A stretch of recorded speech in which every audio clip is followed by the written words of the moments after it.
যায় রাখবো। আমি উঠবো, আপনারা উঠবেন। এর আগে ওঠা যাবে না। তার ওয়াস্তে বি স্মার্ট। জায়গা না হলে চলে যাবেন, আওয়াজ করবেন না। ভলান্টিয়াররাও আওয়াজ নয়, ইশারা ইঙ্গিতে। প্রিয় ভাইয়েরা, যে টপিকটি নিয়ে আমি আপনাদের সামনে আজকে কথা বলতে চাই, টপিকটি অনেক গুরুত্বপূর্ণ। টপিকটি হচ্ছে হিউম্যান রিসোর্স ডেভেলপমেন্ট, মানব সম্পদ উন্নয়ন। কারণ আল্লাহ তাআলা আমাদের যা দেখ আর না দেখ এটা দিচ্ছে। মানুষ আর মানুষ, 18 কোটি মানুষ, ঠিক কিনা? এই 18 কোটির জনসংখ্যার দেশে বসবাস করে আমরা খুশি না বেজার? খুশিকে দেখতে পাচ্ছি। All are the Gen Z of Jashore. যারা জেন জি, ওরা স্মার্ট, ওরা ইশারা ইঙ্গিতে কাজ করে। এই যে পুরো গদি উল্টায় দিছে, ঠিক কিনা? 24-এর ছাত্র নাগরিক অভ্যুত্থান আমাদের দেখিয়ে দিচ্ছে কিভাবে চোখের ইশারায় গদি উল্টে দিতে হয়।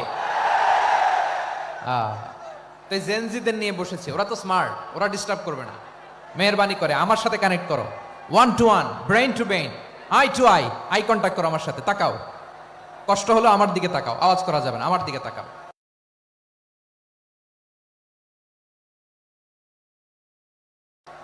প্রিয় ভাইয়েরা, হিউম্যান রিসোর্স ডেভেলপমেন্টের ব্যাপারে কিছু কথা বলবো। এই যে আমাদের বিশাল জনসংখ্যা, এই জনসংখ্যাকে কি করে জনসম্পদে রূপান্তরিত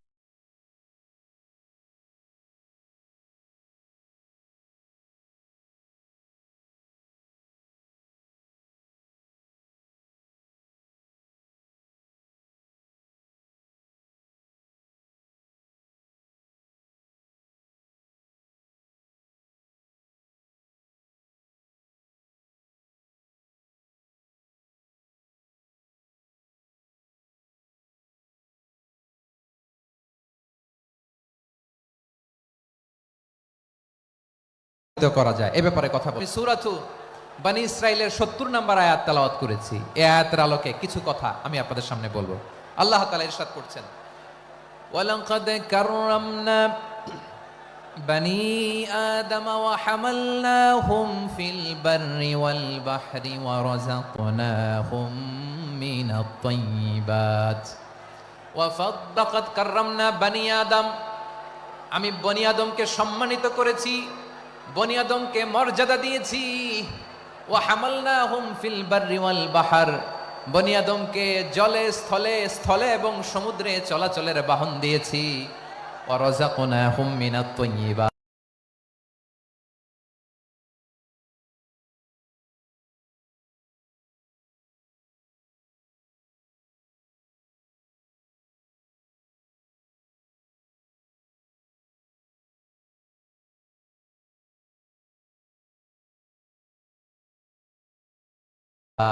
তাদেরকে আমি যত মর্যাদা দিয়েছি আমার কোন সৃষ্টিকে এত মর্যাদা দেই নাই। পড়েন সুবহানাল্লাহ।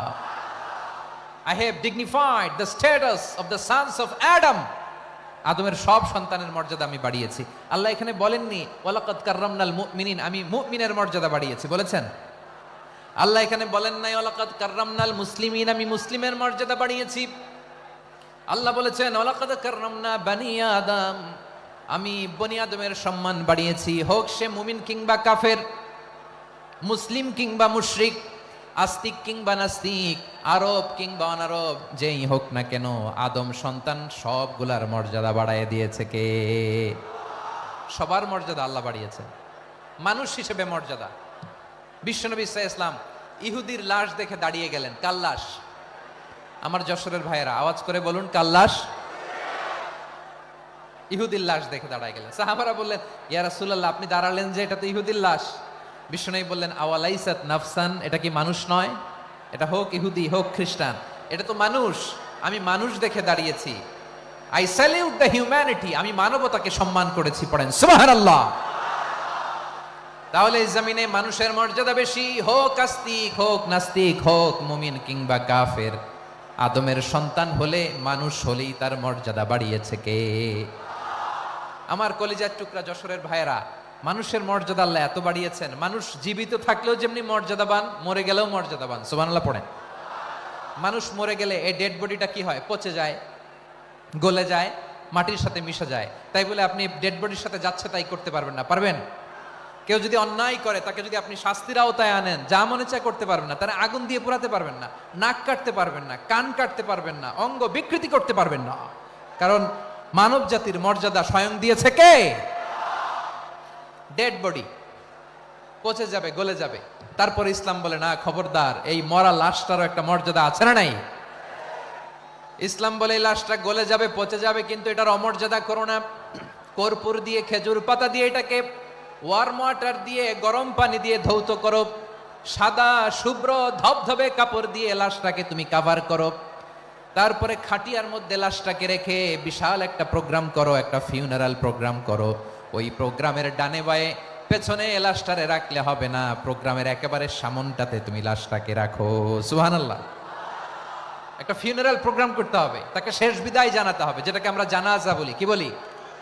জানাজা মানে মাইয়েতের জন্য দোয়া, তার জন্য দোয়া করা হয়, তাকে একটা সিস্টেমেটিক অর্ডারে কবরে রাখা হয়, সুন্দরভাবে সেটাকে কবরস্থ করা হয়, মাটি দেয়া হয়, পানি দেয়া হয়। তার মানে মরে গেল মানুষের সম্মান বাড়াই দিয়েছে কে?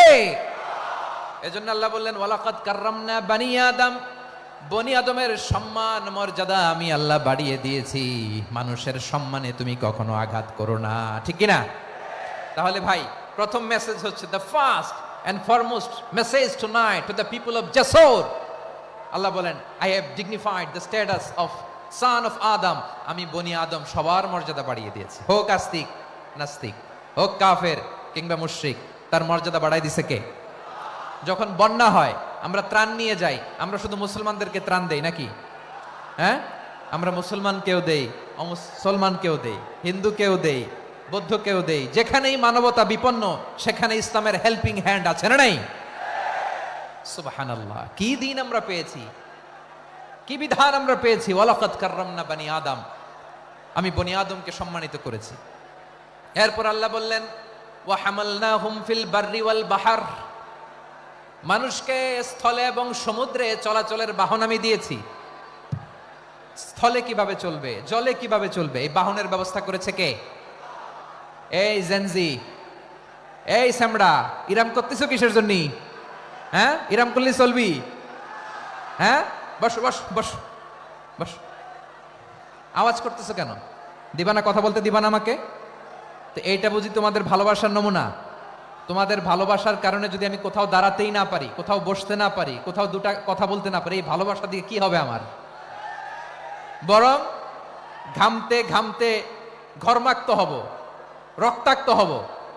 কিন্তু সেন্ট্রাল থেকে, সেন্ট্রালি যে ইনস্ট্রাকশন আসবে, সেই ইনস্ট্রাকশনের এক চুল আমরা ডানে বায়ে যাব না। এইটা গণজাগরণের জন্য এইটা দরকার, ইসলামী বিপ্লবের জন্য এইটা দরকার।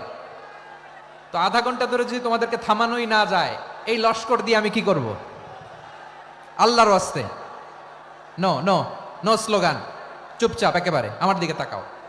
আল্লাহ বললেন ওয়া হামালনাহুম ফিল বাররি ওয়াল বাহর, জলে স্থলে আমি চলাচলের যানবাহনের ব্যবস্থা করেছি। আমরা স্থলে ঘোড়ার উপরে চড়ি, উটের উপরে চড়ি, গাড়ির উপরে চড়ি। এই যে গাড়ির ইঞ্জিন বানাইছি আমরা, এটার মেধা দিয়েছে কে? আবার সাগরের মধ্যে আমরা নৌযান, জলযান, বড় বড় জাহাজ দিয়ে এক মহাদেশ থেকে আরেক মহাদেশ যাই, এক দেশ থেকে মালামালগুলো আরেক দেশে পাঠাই। সাগরের ভেতরে নৌকাগুলোরে ধরে রাখলো কে? ওয়ালফুলকিল্লাতী তাজরি ফিল বাহরি বিমা ইয়ানফাউন নাস, মানুষের উপকার আছে এরকম সরঞ্জামাদি নিয়ে সাগরের উপরে বিশাল বিশাল জলযানগুলো চলে। এগুলো ডুবে যায় না, কাত হয়ে যায় না, পড়ে যায় না। এগুলোকে স্থিতিস্থাপকতাকে ঠিক করে রাখলো কে? আপনারা জাহাজ দেখেছেন? জাহাজ, হ্যাঁ, বাড়ি চট্টগ্রাম হইলে দেখতে পারতেন। দেখছেন? বিশাল বিশাল জাহাজ, বিশাল জাহাজ মালামাল নিয়ে এক মহাদেশ থেকে আরেক মহাদেশে যায়। গত মাসে আমার জাপান সফর ছিল। এই যে বাংলাদেশে যে গাড়িগুলো চালান, বেশিরভাগ গাড়ি আসে কিন্তু জাপান থেকে। হাজার হাজার গাড়ি একটা জাহাজ বহন করতে পারে, হাজার হাজার গাড়ি। এটার সাগরের মধ্যে ভাসাইলো কে? সবাই বলুন, ভাসালো কে? হাজার হাজার গাড়ি নিয়ে জাপানিজ গাড়িগুলো আমাদের চট্টগ্রামের এয়ারপোর্টের বন্দরে ভিড়ে। যুক্তরাষ্ট্রে আমি দেখেছি বিশাল বিশাল জাহাজ। আপনারা টাইটানিক জাহাজের নাম শুনেছেন? টাইটানিকেরও 8 গুণ 10 গুণ বড়। সুবহানাল্লাহ কইবেন না? টাইটানিক জাহাজের 8 গুণ 10 গুণ বড় একটা জাহাজ আছে, আইকন অফ দ্য সি, আমি দেখে এসেছি। রয়্যাল ক্যারিবিয়ান দেখে এসেছি। সাগরের সামনে জেটিতে যখন দাঁড়ালাম, জাহাজটা যখন যায়, আমার মনে হচ্ছে একটা শহর, গোটা শহর, the entire city is floating on the water. পুরো একটা শহর মনে হয় পানির উপর দিয়ে ভেসে যাচ্ছে। পড়েন সুবহানাল্লাহ। এই যে আইকন অফ দ্য সি, এই ক্রুজ, এই জাহাজটা, এটার ভিতরে স্টেডিয়াম আছে। কিসের ভিতরে স্টেডিয়াম? কথা বুঝে নাই বোধহয়। স্টেডিয়াম কিসের ভিতর? সুইমিং পুল আছে, শপিং মল আছে, রেস্টুরেন্ট আছে, ক্লাব আছে, 3000 4000 রুম বিশিষ্ট, কক্ষ বিশিষ্ট হোটেল আছে। এই সবগুলোর নিয়ে এগুলো চলে সাগরের এই দোলার মধ্যে, জলোচ্ছ্বাসের মধ্যে, এই সাগরের ভেতরে এই জাহাজগুলোর ভাষায় রাখছে কে? সূরাতুর রহমান আল্লাহ তাআলা বললেন, ওয়ালাহুল জাওয়ারিল মুনশাআতু ফিল বাহরি কাল আ'লাম ফাবিআইয়ি আলা, সবাই পড়েন, ফাবিআইয়ি আলাই রাব্বিকুমা তুকাযিবান। পাহাড় সম বড় বড় জাহাজগুলো মাল বোঝাই করে সাগরের মধ্যে ভেসে বেড়ায়। এগুলো দিয়ে মালামাল বহন করা যায়, মানুষরা এক দেশ থেকে আরেক দেশে যায়। এই জাহাজগুলোর সাগরের ভেতরে ভাসায় রাখলো কে? এই আয়াতের ভেতরে আল্লাহ তাআলা সূরাত বনী ইসরাঈলের এই চমৎকার আয়াতের ভেতরে আল্লাহ তাআলা বেসিক্যালি মানব জাতির প্রতি তার 4টি স্পেশাল অনুগ্রহের কথা বলেছেন। কয়টি? 2টা বলে ফেলছি। 1 নাম্বার, ওয়ালাকাদ কাররামনা বনী আদম, আমি বনী আদমের সম্মান বাড়াইছি। নাকি মুসলমানদের? নাকি মুসল্লিদের? কার সম্মান বাড়িয়েছি? বনী আদমের। তাহলে human dignity, the first part of the verse talks about the human dignity. 2 number অংশ আল্লাহ তাআলা বললেন, ওয়া হামালনাহুম ফিল বাররি ওয়াল বাহর, স্থলে এবং সমুদ্রে আমি তাদের জন্য চলাচলের বাহন দিয়েছি। সুবহানাল্লাহ। তার মানে smooth movement on land and sea, জলে এবং স্থলে যাতে আমরা স্মুথলি মুভ করতে পারি আল্লাহ তাআলা দিয়েছেন। 3 নাম্বার আল্লাহ তাআলা বললেন, ওয়া রাযাকনাহুম মিনাত তাইয়্যিবাত, মানুষের জন্য আমি পবিত্র রিজিকের ব্যবস্থা করেছি। জলে এবং স্থলে যত প্রাণী আছে সবগুলা প্রাণীকে রিজিক দেয় কে? আমাদেরকে রিজিক দেয় কে? সাগরের মাছগুলোকে, বড় বড় তিমি মাছগুলোরে রিজিক দেয় কে? বাতাসের মধ্যে ভেসে বেড়ানো বড় বড় পাখিগুলো, স্ক্যান্ডিনেভিয়ান কান্ট্রি থেকে লক্ষ লক্ষ কোটি কোটি পাখিগুলো যে এক দেশ থেকে আরেক দেশে ট্রান্সফার হয়, এগুলোর রিজিক দেয় কে? রব্বুল আলামিন বলেন, ওয়ামা মিন দাব্বাতিন ফিল আরদি ইল্লা আলাল্লাহি রিজকুহা ওয়া ইয়ালামু মুস্তাকাররাহা ওয়া মুস্তাওদাআহা কুল্লুম ফি কিতাবিম মুবিন। আল্লাহু আকবার। রব্বুল আলামিন বলেন, ভূপৃষ্ঠে বিচরণশীল যত প্রাণী আছে সব প্রাণীগুলোকে আমি আল্লাহ আমার নিজের কুদরতে রিজিকের বন্দোবস্ত করি। এই প্রাণীগুলো কোথায় থাকে, কোথায় যায়, সব জায়গায় আমি রিজিক পৌঁছে দেই। রিজিক কেউ দিতে পারে না, রিজিকের মালিক কে? রিজিকের মালিক তিনি আল্লাহ। এজন্য আল্লাহ তাআলা বললেন, ওয়া রাযাকনাহুম মিনাত তাইয়্যিবাত। এরপর আল্লাহ বললেন, ওয়া ফাদ্দালনাহুম আলা কাসীরিম মিম্মান খালাকনা তাফদীলা। আমি যত প্রাণী সৃষ্টি করেছি সকল প্রাণীর মধ্যে মানুষের মর্যাদা, শ্রেষ্ঠত্ব আমি দিয়েছি। সুবহানাল্লাহ পড়েন। তাহলে 1 নম্বরে আল্লাহ বললেন, আমি বনী আদমের মর্যাদা বাড়ালাম। এরপরে বললেন, স্থলে এবং সমুদ্রে চলাচলের জন্য যানবাহন দিলাম। 3 নম্বরে আল্লাহ বললেন, পবিত্র রিজিকের ব্যবস্থা করে দিলাম। এরপরে আল্লাহ বললেন, যত প্রাণী আছে, সৃষ্টি আছে, সবগুলার উপরে আমি মানুষকে শ্রেষ্ঠত্ব দিলাম। সুবহানাল্লাহ। তাহলে সবচেয়ে বেশি শ্রেষ্ঠত্ব মানুষের। কার? মানুষের। শুধু তাই নয় প্রিয় ভাইরা, আকাশ এবং জমিনে যা কিছু আছে সবকিছু মানুষের জন্য, মানুষের কল্যাণে, মানুষের প্রয়োজনে, মানুষের বশীভূত করে সৃষ্টি করেছেন কে? রব্বুল আলামিন বলেন, হুয়াল্লাযী খালাকা লাকুম মা ফিল আরদি জামিআ, এই জমিনের মধ্যে যা কিছু আমি আল্লাহ সৃষ্টি করেছি সব কিছু আমি মানুষের জন্য সৃষ্টি করেছি। পড়েন সুবহানাল্লাহ। হুয়াল্লাযী খালাকা লাকুম মা ফিল আরদি জামিআ, যা আছে সব আমাদের জন্য। সব আমাদেরকে সার্ভিস দেওয়ার জন্য, আমাদের উপকারের জন্য, আমাদের কল্যাণ। প্রথমে আল্লাহ বললেন জমিনে যা আছে সব তোমাদের কল্যাণে আমি সৃষ্টি করলাম। এরপরে আল্লাহ বললেন আকাশেও যা আছে সব তোমাদের জন্য সৃষ্টি করলাম, তোমাদের অনুগত বানিয়ে দিলাম। পড়েন সুবহানাল্লাহ। মানুষের কি ব্রেইন দেখেন, মানুষ জমিন ছেড়ে আকাশে চলে যায়। পাখি দেখে মানুষের শখ হলো পাখি যেহেতু উঠতে পারে আমরাও পারবো। অরবিল রাইট, উইলবার রাইট, দুই ভাই মিলে আঁকাঝোঁকা করতে করতে করতে করতে প্লেন বানায় ফেললো। কোন সুবহানাল্লাহ। এখন পাখিও ওরে, আমরাও ওরি। এরপরেই মানুষের কৌতূহল থামে না এখানে, মানুষ চলে গিয়েছে চাঁদে। কোথায় গেছে? এখন কিন্তু চাঁদে জমি বিক্রি হয় জানেন। পৃথিবী নিয়ে মারামারি শেষ, রাশিয়া আমেরিকা এখন ধরছে চাঁদ আর মঙ্গল গ্রহ। এখন চাঁদে জমি বিক্রি হয়, মঙ্গলে জমি বিক্রি হয়। এই চাঁদ, মঙ্গল, বৃহস্পতি, শনি সব আল্লাহ তাআলা আমাদের জন্য বানিয়েছেন। সুবহানাল্লাহ পড়েন। মানুষ সাগরের উপরে চড়ে, শূন্যে ভেসে বেড়ায়, পাহাড় কেটে সুড়ঙ্গ বানায়, টানেল বানায়। মানুষ ব্রডব্যান্ডের লাইন নিয়ে যায় সাগরের ভেতর দিয়ে, এক দেশ থেকে আরেক দেশে, এক মহাদেশ থেকে আরেক মহাদেশে। সুবহানাল্লাহ পড়েন।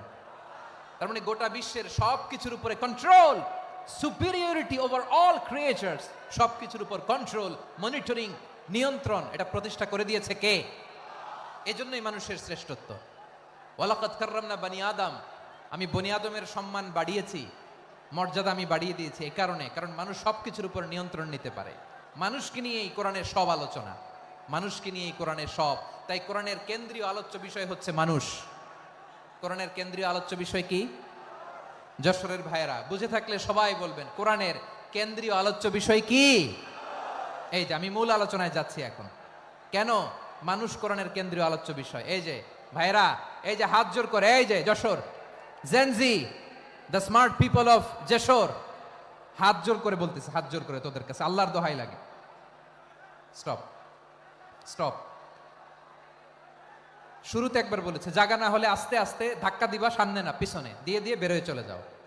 এলইডিতে দেখো, এই যে আল্লাহর ওয়াস্তে জায়গা না হলে ওদিকে যাও। কোরআনের মাহফিলে বিশৃঙ্খলা, এটা কাফিরদের আলামত। কাফিররা শীষ দিত, শীষ। বিশ্বনবী কোরআনের তাফসির করলে কাফিররা শীষ দিত আর ক্ল্যাপিং করত, হুইসেল এন্ড ক্ল্যাপিং। তো আমরা কি এখানে বিশৃঙ্খলা করতে আসছি? তো বারবার থামানো লাগে কেন? কোনো আওয়াজ হবে না, বললাম তো স্টপ। আওয়াজ করে বলুন কোরআনের কেন্দ্রীয় আলোচ্য বিষয় কি? সবাই বলেননি। এতগুলো মানুষ উত্তর দিলে এতটুকু আওয়াজ হয়, অন্তত আমি বিশ্বাস করি না। যশোর আওয়াজ করে বলো কোরআনের কেন্দ্রীয় আলোচ্য বিষয় কি? মানুষ। এই মানুষ কোরআনের কেন্দ্রীয় আলোচ্য বিষয়। মানুষকে আল্লাহ স্বাধীনতা দিয়েছেন। ফামান শাআ ফালইউমিন ওয়া মান শাআ ফালইয়াকফুর। চাইলে মুমিন হতে পারো, চাইলে কাফের হতে পারো, তোমার ইচ্ছা। তবে জেনে রাখো মুমিন হলে পাবা জান্নাত, কাফির হলে পাবা জাহান্নাম। নাও দ্য ডিসিশন ইজ ইয়ার্স। সিদ্ধান্ত তোমার, জান্নাতে যাবা না জাহান্নামে যাবা। যশোরের ভাইয়ের আওয়াজ করে বলুন কই যেতে চান, জান্নাতে না জাহান্নামে? ডান দিকে না বাম দিকে? ডানপন্থী না বামপন্থী? চিল্লা চিল্লি না চুপচাপ? চুপচাপ কয়ে আবার চিল্লাচিল্লি শুরু করে দিচ্ছে। মাশাআল্লাহ। তাহলে কোরআনের কেন্দ্রীয় আলোচ্য বিষয় মানুষ। আমার সাথে থাকতে হবে, তোমাদেরকে নিয়ে আমি আলোচনা শেষ পর্যন্ত যাব। অনেক গুরুত্বপূর্ণ কথা বাকি আছে, আমাকে সহযোগিতা করতে হবে। মাশাআল্লাহ, এই তো ঠান্ডা হয়েছে। হ্যাঁ ঠিক আছে ঠিক আছে ঠিক আছে। মানুষকে আল্লাহ এত স্বাধীনতা দিয়েছেন, মানুষ চাইলে অনেক ভালো হইতে পারে। ভালোর রাস্তাও খোলা, খারাপ হওয়ার রাস্তাও খোলা। ভালো হইলে মানুষ অনেক ভালো, খারাপ হইলে অনেক খারাপ। ভালো হইলে সবচেয়ে ভালো, খারাপ হইলে সবচেয়ে খারাপ। এজন্য সিদ্ধান্ত আপনাকে নিতে হবে। আল্লাহ তাআলা বলছেন লাকাদ খালাকনাল ইনসানা ফি আহসানি তাকওয়িম সুম্মা রাদাদনাহু আসফালা সাফিলিন। আমি মানুষকে অনেক সুন্দর অবয়বে, সুন্দর আকৃতিতে সৃষ্টি করেছি। তার শুধু চেহারার ডিজাইনটাই সুন্দর নয়, তার ব্রেনটা বড্ড সুন্দর, তার মানসিকতা বড্ড সুন্দর, তার সৃজনশীলতা বড্ড সুন্দর। পড়েন সুবহানাল্লাহ। আমাদের চেহারা, অবয়ব, ডিজাইন যে সুন্দর তা না, আমাদের ব্রেনটা অনেক সফিস্টিকেটেড ব্রেন, অনেক সফিস্টিকেটেড। এই 1.5 কেজি ব্রেন ইউজ করে মানুষ গোটা বিশ্ব সভ্যতা বিনির্মাণ করেছে, ঠিক কিনা? এই ব্রেন আল্লাহ তাআলা আমাকে দিয়েছে। এটারে কাজে লাগালে, আপনার সিক্স সেন্স কাজে লাগালে আপনি অনন্য মানুষ হয়ে উঠবেন, মহামানবে রূপান্তরিত হবেন। মানুষ হতে পারে, চাইলেই মহামানব হতে পারে। আবার যদি মানুষ চায় খারাপও হতে পারে। আল্লাহ বললেন শুধু ভালোই না, ভালো হতে চাইলে অনেক ভালো তুমি হতে পারো, আবার খারাপ হতে চাইলে অনেক খারাপ তুমি হতে পারো। সুম্মা রাদাদনাহু আসফালা সাফিলিন।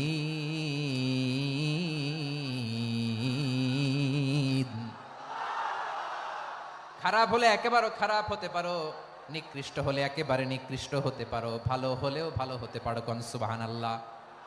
এবার আওয়াজ করে বলুন, ভালো হতে চাই না খারাপ, শ্রেষ্ঠ না নিকৃষ্ট? মানুষ ভালো হলে মানুষ ফেরেশতার চেয়েও ভালো, মানুষ খারাপ হলে সে পশুর চেয়েও খারাপ। কথা ঠিক কিনা বলেন? ভালো হলে ফেরেশতার চেয়েও ভালো, খারাপ হলে পশুর চেয়েও নিকৃষ্ট। তার মানে শ্রেষ্ঠত্বে মানুষ, শ্রেষ্ঠত্বে ফেরেশতাকে হার মানায়, আর অধপতনে শ্রেষ্ঠত্বে ফেরেশতাকে ছাড়িয়ে যায়, আর অধপতনে পশুকেও হার মানায়। আই রিপিট, আমি আবারও বলছি, মানুষ শ্রেষ্ঠত্বে ফেরেশতাকে ছাড়িয়ে যায়, আর অধপতনে সে পশুকেও হার মানায়। আওয়াজ করে বলতে হবে ঠিক কিনা? এটার প্রমাণ কি? মানুষ শ্রেষ্ঠ হইলে যে ফেরেশতার চেয়েও সেরা, তার প্রমাণ কি? আল্লাহ তাআলা বলছেন, ওয়া ইয কুলনা লিল মালাইকাতি ইসজুদু লিআদম ফাসাজাদু ইল্লা ইবলিস আবা ওয়াস্তাকবারা ওয়া কানা মিনাল কাফিরিন। আল্লাহ বলেন, স্মরণ করো সে সময়ের কথা যখন আমি ফেরেশতাদেরকে বললাম, ও ফেরেশতারা আদমকে সেজদা দাও। সব ফেরেশতারা সম্মান সূচক সেজদা আদমকে দিল, তারা আদমের জন্য সেজদায় লুটিয়ে পড়লো, একজন ছাড়া, তার নাম ইবলিস। আওয়াজ করে বলেন, তার নাম কি? সে অহংকার প্রদর্শন করলো, সে কাফের হয়ে গেল, বাকি সব ফেরেশতারা সেজদা দিল। সুবহানাল্লাহ।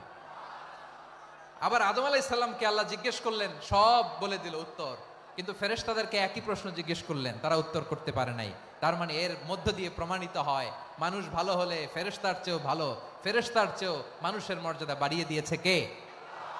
সব নূরের ফেরেশতা যখন মাটির আদমকে সেজদা দেয়, এটা প্রমাণ করে ফেরেশতার চেয়েও মানুষের মর্যাদা বাড়িয়ে দিয়েছে কে? তুমি মাটির আদমকে প্রথম সৃষ্টি করিয়া ঘোষণা করিয়া দিলে শ্রেষ্ঠ বলিয়া, তাই তো নূরের ফেরেশতা করে আদমকে সেজদা। ঠিক কিনা বলেন? তাই তো নূরের ফেরেশতা করে আদমকে সেজদা, সবার চেয়ে সম্মান দিলে মাটির আদমকে। আল্লাহু আল্লাহু তুমি জাল্লে জালালুহু, শেষ করা তো যায় না গে তোমার গুণগান। পড়েন না? পড়েন। আল্লাহু আল্লাহু তুমি জাল্লে জালালুহু, শেষ করা তো যায় না গে তোমার গুণগান। আল্লাহু আল্লাহু। আল্লাহু আকবার। আদমের মর্যাদা বেশি, মানুষের মর্যাদা বেশি, মানুষ শ্রেষ্ঠ, তার প্রমাণ নূরের ফেরেশতা মাটির আদমকে সেজদা করে। আওয়াজ করে বলেন ঠিক কিনা? তাহলে মানুষ ভালো হলে ফেরেশতার চেয়ে ভালো, আবার মানুষ যদি খারাপ হয় সে পশুর চেয়েও খারাপ, অধপতনে পশুত্বকে হার মানায়। তার প্রমাণ, তার প্রমাণ কি? তার প্রমাণ হচ্ছে, যশোরের ভাইরা দেখবেন পত্রিকায়, পত্রিকায় নিউজ পেপারে মাঝে মাঝে এরকম দেখা যায়, এক মানুষ আরেক মানুষকে হত্যা করে 20 টুকরা করে বস্তার ভিতরে ভরেছে। আপনারা এই নিউজ পড়েন নাই না? দেখেন নাই? দেখছেন? মানুষ মানুষকে হত্যা করে কয় টুকরা? জোরে বলেন। এখানেই ক্ষান্ত হয় না, আবার কোথায় ভরছে? বস্তার ভেতরে। আচ্ছা, বুঝে থাকলে আওয়াজ করে বলেন, কোনদিন শুনছেন একটা হাতি আর একটা হাতিকে হত্যা করে 20 টুকরা করছে, এরপরে বস্তার ভিতরে ভরছে? হইছে? তাহলে দেখেন, মানুষ যদি খারাপ হয় সে পশুকেও হার মানায়। চিল্লায় বলো ঠিক কিনা? এমনও দুশ্চরিত্র মানুষ আছে যার বদ নজর থেকে, যার নজর থেকে 6 মাসের ছোট্ট মেয়ে থেকে শুরু করে 80 বছরের বৃদ্ধারাও নিরাপদ নয়। পশুকেও হার মানায়। মানুষ মানুষের ঘর জ্বালিয়ে পুড়ে মেসাকার করে দেয়, জনপদের পর জনপদ জ্বালায় দেয়। এরকম আছে না নাই? বোমা মেরে শহরগুলো উড়িয়ে দেয়। এই যে ইসরায়েল, গাজার মধ্যে যে অ্যাটাক করেছে, এরা মসজিদ মানে নাই, মসজিদে বম ফেলেছে। এরা খ্রিস্টানদের চার্চ, গির্জা মানে নাই, গির্জায় বম ফেলেছে। পৃথিবীর ইতিহাসে never happened in the history of the world that someone bombed on a hospital, on a ICU center. এমন হাসপাতাল যেখানে আইসিইউর রোগীরা আছে, ওই হাসপাতালের উপরও ইসরায়েলি সৈনিকেরা বোমা মেরেছে। জোরে বলেন ঠিক কিনা? এরা মানুষ? আওয়াজ করে বলেন, এরা মানুষ না। প্রিয় ভাইয়েরা, চোখ কান নাক মুখ থাকলেই মানুষ না। যা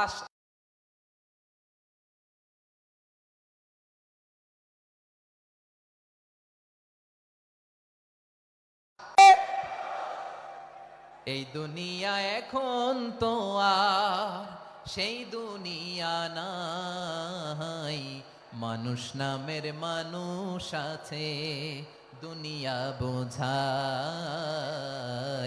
সেই মানুষের ভিড়ে আমার আসল মানুষ নাই। ঠিক কিনা?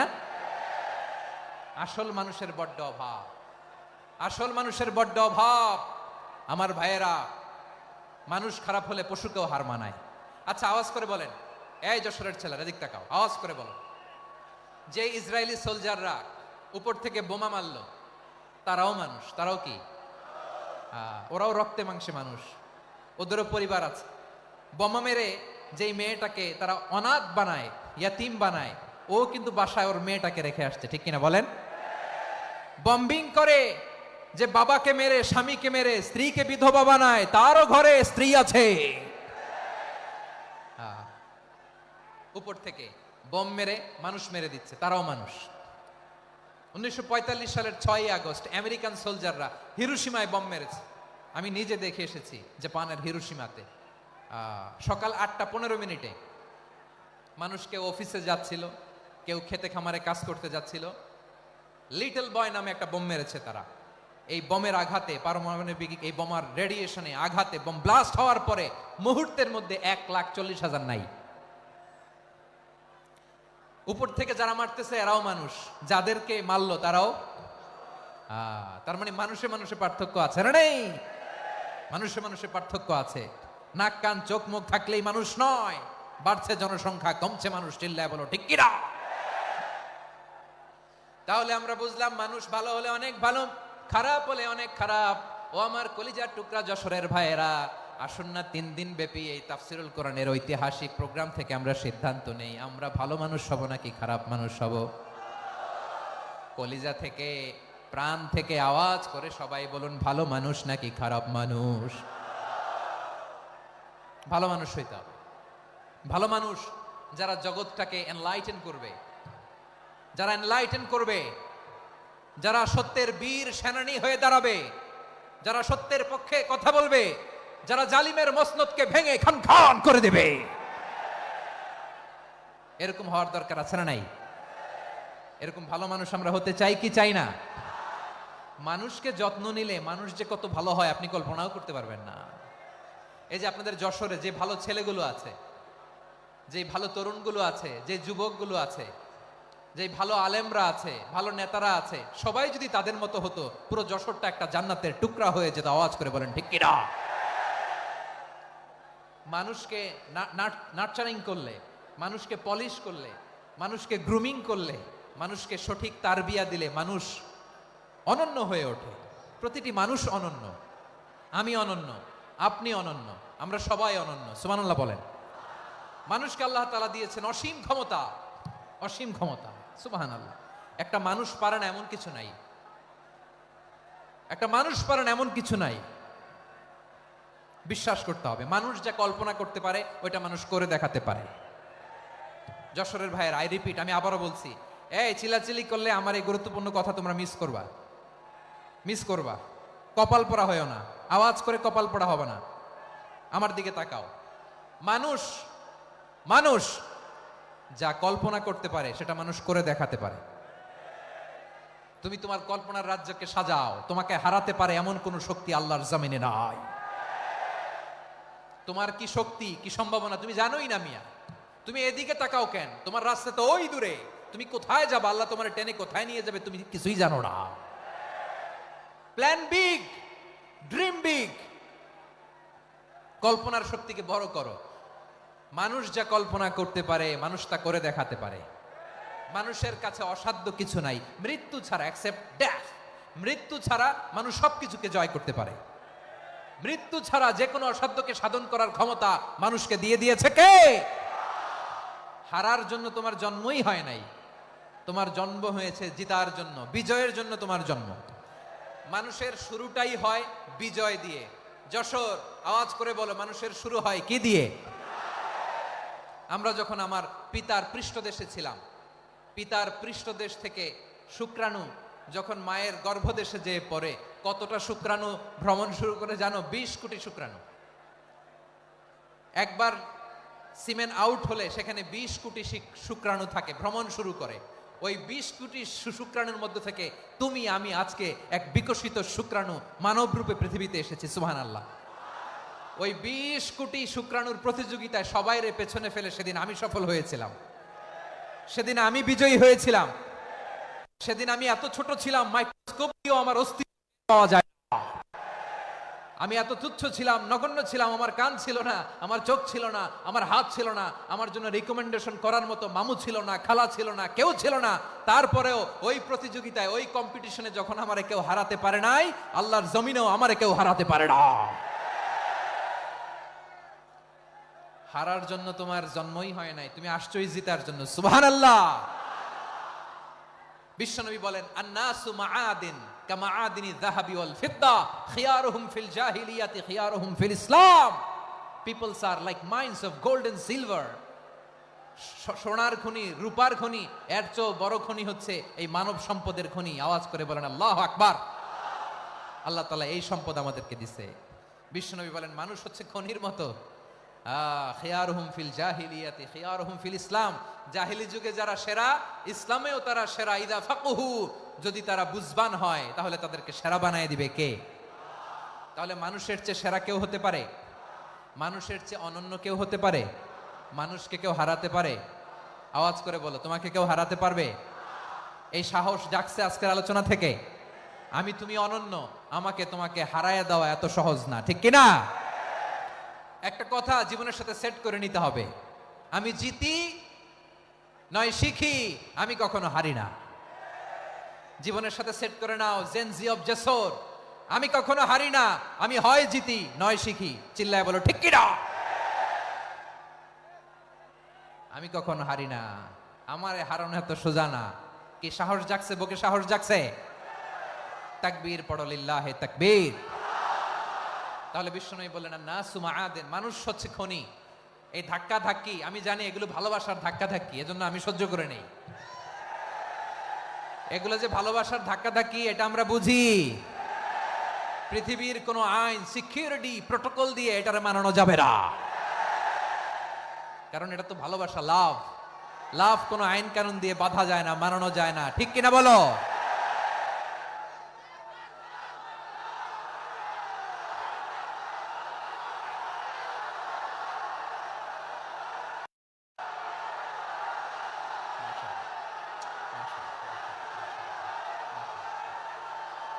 ঠিক আছে, বসুন বসুন বসুন। আল নাসু মাআদিন, মানুষ হচ্ছে খনি। এই খনির যত্ন নিতে হবে। আমার মা বাবা যারা এসেছেন, আপনার ছেলে মেয়ের যত্ন নেন। আপনার ছেলের মধ্যে যে কি পটেনশিয়াল আপনি জানেন না। আপনার এই ছোট্ট অবুজ ছেলেটাই আগামী দিনের শায়েখ আহমদুল্লাহ হবে। আপনার হেফজখানায় পড়া ওই ছোট্ট ছেলেটাই আগামী দিনের আল্লামা মামুনুল হক হবে। আপনার ওই ছেলেটা আমির হামজা হবে, আব্দুল হাই সাইফুল্লাহ হবে। এভাবে বড় বড় আলেম হবে, তারা যুগশ্রেষ্ঠ আলেম হবে। সেই একদিন এই বাংলাদেশের পার্লামেন্টে যে বক্তব্য দিয়ে যশোরের পক্ষে কথা বলবে। আপনি জানেন না, কাউকে ছোট করবেন না আপনি। ওর কনফিডেন্স আপনি কমাবেন না, আপনি কমাতে পারেন না। প্যান্ডেলে আমার যে মা বোনেরা আছেন, ছেলে মেয়েদেরকে কখনো ছোট করে কথা বলবেন না। ও যে কোথায় যাবে আপনি জানেন না। আপনি মা হয়ে তাকে সাহস দিবেন, তার কল্পনার জগৎটাকে সাজাতে তাকে উৎসাহিত করবেন, ঠিক কিনা বলেন? আর আমার প্যান্ডেলের আমার প্রিয় শ্রদ্ধাশীলা মায়েরা বোনেরা, আপনারা তো আরো দামি সম্পদ। বিশ্বনবী বলেন, আর দুনিয়া কুল্লুহা মাতা, আল্লাহ আল্লাহ আল্লাহ। বিশ্বনবীর কথার ওজন দেখেন, আদ-দুনিয়া কুল্লুহা মাতা ওয়া খায়রু মাতা'আদ দুনিয়াল মারআতুস সালিহা। বিশ্বনবী বলেন, দুনিয়ায় যা দেখো সব আল্লাহর দেওয়া অ্যাসেট, মানে সম্পদ। আর এত অ্যাসেটের ভিড়ে সবচাইতে শ্রেষ্ঠ সম্পদ হচ্ছে নেককার নারী। সুবহানাল্লাহ। ভাইয়েরা বোনের সাথে খারাপ আচরণ করো না, সন্তান মায়ের সাথে খারাপ আচরণ করো না। আমাদের মায়েরা আমাদের asset, they are our priceless asset. কারণ এই মায়েদের পেটে এসেছে আল্লাহর ওলিরা, এই মায়েদের পেটে এসেছে খান জাহান আলী, এই মায়ের পেটে এসেছে শাহজালাল ইয়ামানি, এই মায়ের পেটে এসেছে আল্লাহর সব নবীরা। নাকি নবীরা আকাশ থেকে ধপ করে জমিনে নেমে আসছে? মায়ের পেটে আসছে। এই মায়ের পেটগুলো খনি। আমার সম্মানিতা মায়েরা বোনেরা, নিজেকে ইসলাম দিয়ে সাজান, নিজেকে ইসলাম দিয়ে সাজান, নিজেকে পবিত্র রাখুন, নিজের আব্রু ইমান ইজ্জতের হেফাজত করুন, কোরআন পড়ুন, সুন্নাহ পড়ুন। আপনি জানেন না আপনার গর্ভে কে আসছে, কোন ক্ষণজন্মা পুরুষকে আল্লাহ তাআলা আপনার গর্ভে পাঠাবে, আপনি জানেন না। মায়েরা নিজেদেরকে পবিত্র রাখুন, ইসলাম চর্চা করুন, কোরআন চর্চা করুন, নৈতিকতা দিয়ে নিজেকে সাজান। যশোরের জেনজি, নিজেদেরকে প্রস্তুত রাখো আগামীর বাংলাদেশের জন্য। নৈতিকতা, মোরালিটি, ভ্যালিউজ দিয়ে নিজেকে সাজাও, ইসলাম দিয়ে নিজেকে সাজাও। কারণ আগামীর বাংলাদেশ ইসলামের বাংলাদেশ। বাংলাদেশের আসল পরিচয় ইসলাম। বাংলাদেশের আসল পরিচয় কি? সবাই বলে না। বাংলাদেশের আসল পরিচয় কি? এই ইসলাম নিয়ে আমরা সংসদ ভবন সাজাবো, রাজি আছি না নাই? শেকড় ভুলে যাওয়া যাবে না। আমরা ধাপে ধাপে শারিয়া আইনের দিকে যাব ইনশাআল্লাহ, কিন্তু জঙ্গিবাদ দিয়ে নয়, কট্টরপন্থা দিয়ে নয়। আমরা ইন্টেলেকচুয়ালি, গ্রাজুয়ালি, ধাপে ধাপে শারিয়া আইনের দিকে মুভ করব ইনশাআল্লাহ। বলো লিল্লাহি তাকবীর। এদেশের আসল পরিচয় সবাই বলে না, আওয়াজ করে, এদেশের আসল পরিচয়।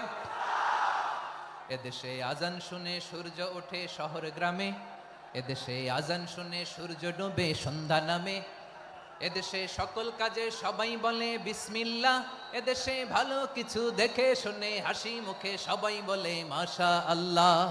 সুবহানাল্লাহ সুবহানাল্লাহ সুবহানাল্লাহ সুবহানাল্লাহ সুবহানাল্লাহ সুবহানাল্লাহ সুবহানাল্লাহ সুবহানাল্লাহ। ও নবীন তরুণ, তোমার কিসের এত ভয়? জেনে রেখো বাংলাদেশের আসল পরিচয়। বাংলাদেশের আসল পরিচয় ইসলাম। আওয়াজ তুলে বলো, আসল পরিচয় কি? এদেশে পরস্পরে দেখা হলে দেয় সালাম, এদেশে আমজনতার হৃদয় জুড়ে পাক্কা আলাম। ঠিক কি না? এদেশে বিপদ এলে সর্বজনে সর্বক্ষণে দোয়া পড়ে ইন্না লিল্লাহ সুবহানাল্লাহ সুবহানাল্লাহ সুবহানাল্লাহ সুবহানাল্লাহ। এদেশে আজান শুনে সূর্য ওঠে শহর গ্রামে, এদেশে আজান শুনে সূর্য ডোবে সন্ধ্যা নামে, এদেশে সকল কাজে সবাই বলে বিসমিল্লাহ, এদেশে ভালো কিছু দেখে শুনে হাসি মুখে সবাই বলে মাশা আল্লাহ। সুবহানাল্লাহ, আওয়াজ করে সুবহানাল্লাহ সুবহানাল্লাহ সুবহানাল্লাহ সুবহানাল্লাহ। সবাই একসাথে সুবহানাল্লাহ সুবহানাল্লাহ সুবহানাল্লাহ সুবহানাল্লাহ। এদেশের আসল পরিচয় কি? আওয়াজ করে বলতে ভয় লাগে। এদেশের আসল পরিচয় কি? ইসলাম দিয়ে আমাদের সংসদ ভবন চলুক, আমরা চাই কি চাই না? বঙ্গভবনে লা ইলাহা ইল্লাল্লাহর পতাকা উড়ুক, আমরা চাই কি চাই না? প্রতিটি জেলা অফিসে, ডিসি অফিসে লা ইলাহার পতাকা ঝুলুক, আমরা চাই কি চাই না? কারা কারা চাই হাত তুলে আল্লাহরে দেখায়।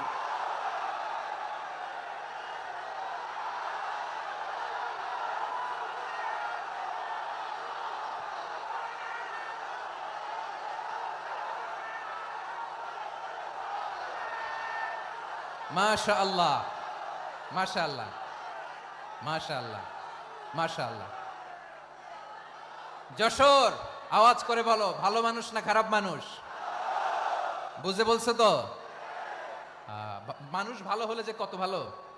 এই মানুষকে যত্ন নিলে, মানুষকে মানুষ বানালে যে সে কি হতে পারে শুনবা? হ্যাঁ, নাকি মোনাজাত দিয়ে দিব? শুনবা? তাহলে থামতে হবে। থামো, আমি যখন বলবো থামো থামো, তাকবীরের সময় দিলে তাকবীর। থামো থামো। মানুষকে যত্ন নিলে, এই এদিকে এদিকে, ড্রোন নামায় ফেলো। হয়েছে, ড্রোনের ফুটেজ হয়ে গেছে, এবার ড্রোন নামায় ফেলো। আমার দিকে তাকাও। মানুষকে, তোমরা এদিক সেদিক তাকালে তো গুরুত্বপূর্ণ পয়েন্ট মিস হয়ে যাবে। এদিকে এদিকে, হ্যাঁ মাসা ঠিক আছে, এদিকে।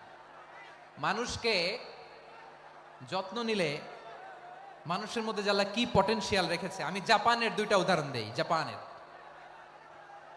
এই এই এভাবে এভাবে হবে হয় বসো নয় পেছনে, কথা নাই, কথা তো বলাই যাবে না, হারাম কথা বলা আজকে, একেবারে চুপ। আজকের জন্য হারাম করে দিছে আমি, কিছু সময়ের জন্য একেবারে নিষিদ্ধ। জাপানের দুইটা উদাহরণ দেই, খেয়াল করে একটু শুনেন, বুঝবেন। আল্লাহ, 2022 সালে জাপানের সাথে জার্মানির খেলা, ফিফা ওয়ার্ল্ড কাপ 2022। এক পক্ষে জাপান, আরেক পক্ষে কোন দেশ? কথা শুনে নাই। এক পক্ষে কোন দেশ, আরেক পক্ষে? সবাই এক পক্ষে, আরেক পক্ষে। ওই খেলায় জিতেছিল জাপান, জিতেছিল 22 সালের এই ফিফা ওয়ার্ল্ড কাপে জাপান ফুটবল খেলায় জিতে। As a part of their celebration, তারা খেলার পরে পুরো স্টেডিয়ামটারে ক্লিন করে। The fan base of Japan, লক্ষ লক্ষ মানুষ খেলা দেখতে যায়, তো এত ডাস্টবিনও তো নাই। তো যারা ডাস্টবিনে জায়গা পায় নাই, তারা এই যে চকলেটের প্যাকেট, পানির বোতল, চিপসের প্যাকেট তারা এদিকে সেদিকে রেখে দিয়েছে। জাপানের ভক্তরা, জাপানের ফলোয়াররা, as a part of their celebration, তারা খেলার পরে পুরো স্টেডিয়ামের সব ময়লা আবর্জনা ক্লিন করে তারপরে বিদায় নিয়েছে। তাদেরকে কি ক্লিন করার দায়িত্ব দেওয়া হয়েছিল? এই যশোর, জাপানের যে ছেলেরা খেলা দেখতে গেছিল, ওদেরকে কি ক্লিন করার দায়িত্ব দিছিল? তারা কি স্টেডিয়ামের পরিচ্ছন্নতা কর্মী? তাদের আকল, তাদের সিক্স সেন্স তাদেরকে বলেছে। ছোটবেলা থেকে জাপান গভর্নমেন্ট ওদেরকে এত পরিচ্ছন্নতা শেখায়, ক্লিনলিনেস অ্যাওয়ারনেস ক্যাম্পেইন করায়। ক্লাসে আমি দেখেছি, ক্লাসে নিজের বেঞ্চ নিজে মুছে, ক্লাসের মাঝখানে একটা সময় দেয়, নিজের টেবিল নিজে মুছে, নিজের ক্লাসরুমটা নিজে পরিষ্কার করে। রাস্তাঘাটে একটা ধুলা নাই, ময়লা নাই, একটা টিস্যু নাই। খেলার পরে গোটা বিশ্বকে তাক লাগিয়ে দিয়েছে। জাপানের ফ্যানরা সবার রেখে যাওয়া গার্বেজ, টিস্যু, বোতল পরিষ্কার করে তারপরে স্টেডিয়াম থেকে বিদায় নিয়েছে। আমরা কেন এমন হইতে পারলাম না? আমরা কেন এমন হইতে পারলাম না? জাপানের যারা এগুলো করছে, ওদের 3টা করে চোখ না? চোখ তো 3টা, জাপানো লাগো, জাপানো লাগো। হাত তো 4টা, কান তো 6টা। হ্যাঁ, নাকি আমার মতো 2 হাত 2 কানালা মানুষ? চোখে দেখলে ওটা মানুষ না। চিন্তা করছেন? তার মানে জাপানিজদেরকে যে গ্রুমিং করে শিখানোর মাধ্যমে পরিচ্ছন্ন বানানো গেছে, ওরা যেমনি মানুষ আমরাও মানুষ। আমাদের সন্তানদেরকে শেখালে তারাও পারবে, পারবে কিনা? 2 নম্বর উদাহরণ বলি। চট্টগ্রাম ফেনীতে যারা গিয়েছেন, মেঘনা গুমতি ব্রিজ প্রকল্প নাম শুনছেন? মেঘনা একটা ব্রিজ পার হওয়া লাগে। এই মেঘনা গুমতি, এখানে 3টা ব্রিজ, কাঁচপুর সহ, এই 3টা ব্রিজের নির্মাণ কাজ, রেনোভেশনের কাজ দেওয়া হয়েছিল জাপানের একটা কোম্পানিকে। কাকে? জাপানের কোম্পানির নির্মাণ শেষে 738 কোটি টাকা বেঁচে গেছিল, এটা গভর্নমেন্টের হাতে দিয়ে তারা বিদায় নিয়েছে। কত টাকা? 738 কোটি টাকা। যত প্রাক্কলিত ব্যয় নির্ধারণ করা হয়েছে, সব টাকা সরকার, তৎকালীন সরকার, 2019-এর সরকার, কারা ছিল তো জানেন? এই 2019-এর সরকার তাদেরকে দিয়েছে।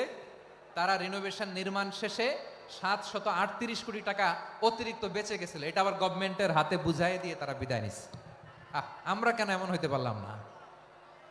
জাপানের ওরাও মানুষ, আমরাও মানুষ, তার মানে মানুষে মানুষে পার্থক্য আছে না নাই?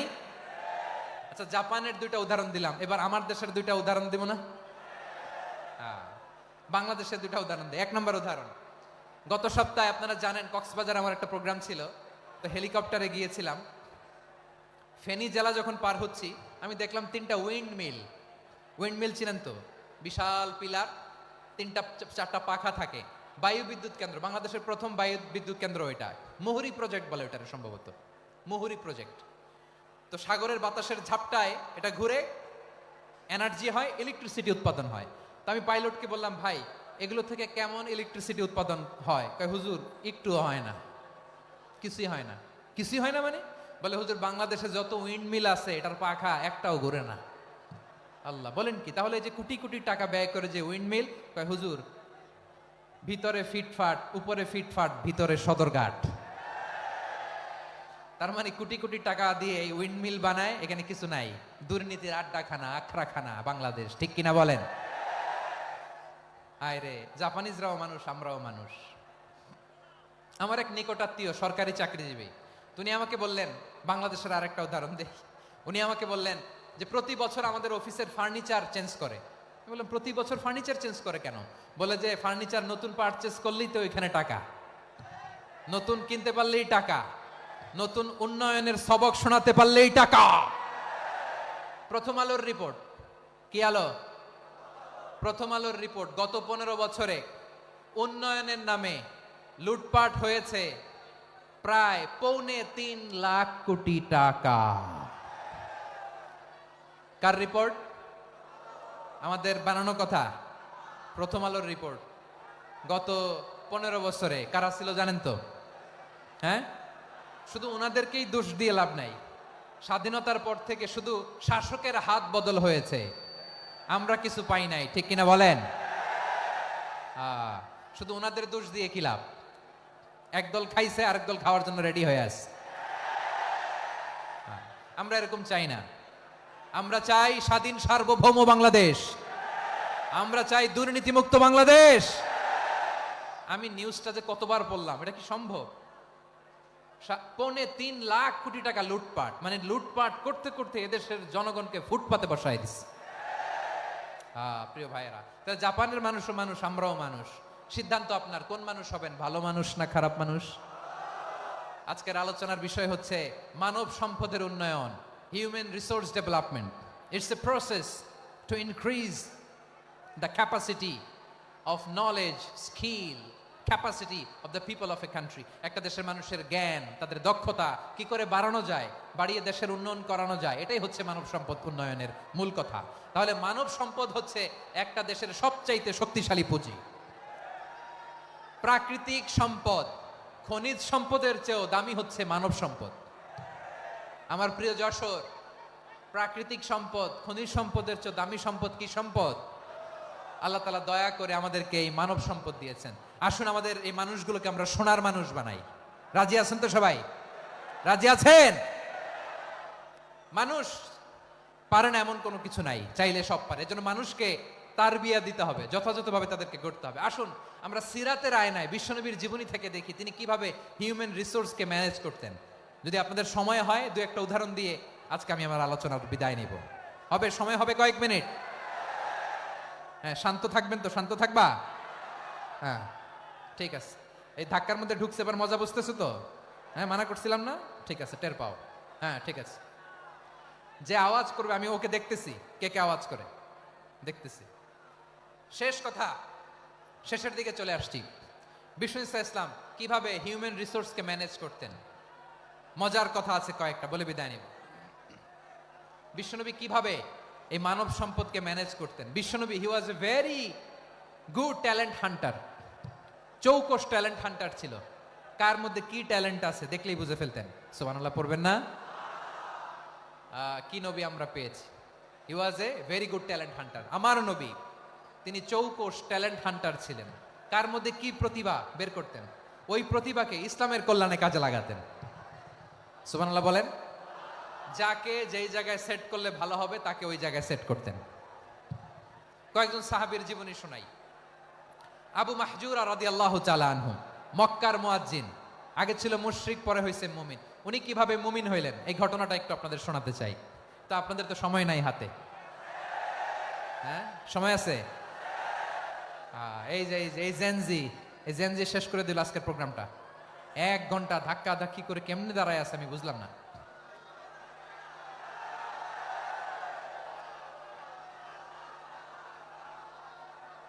না না, তাকবির না, চুপ করতে হবে। What I need, you stop, just shut up, চুপ। হ্যাঁ, ঠিক আছে, এভাবে।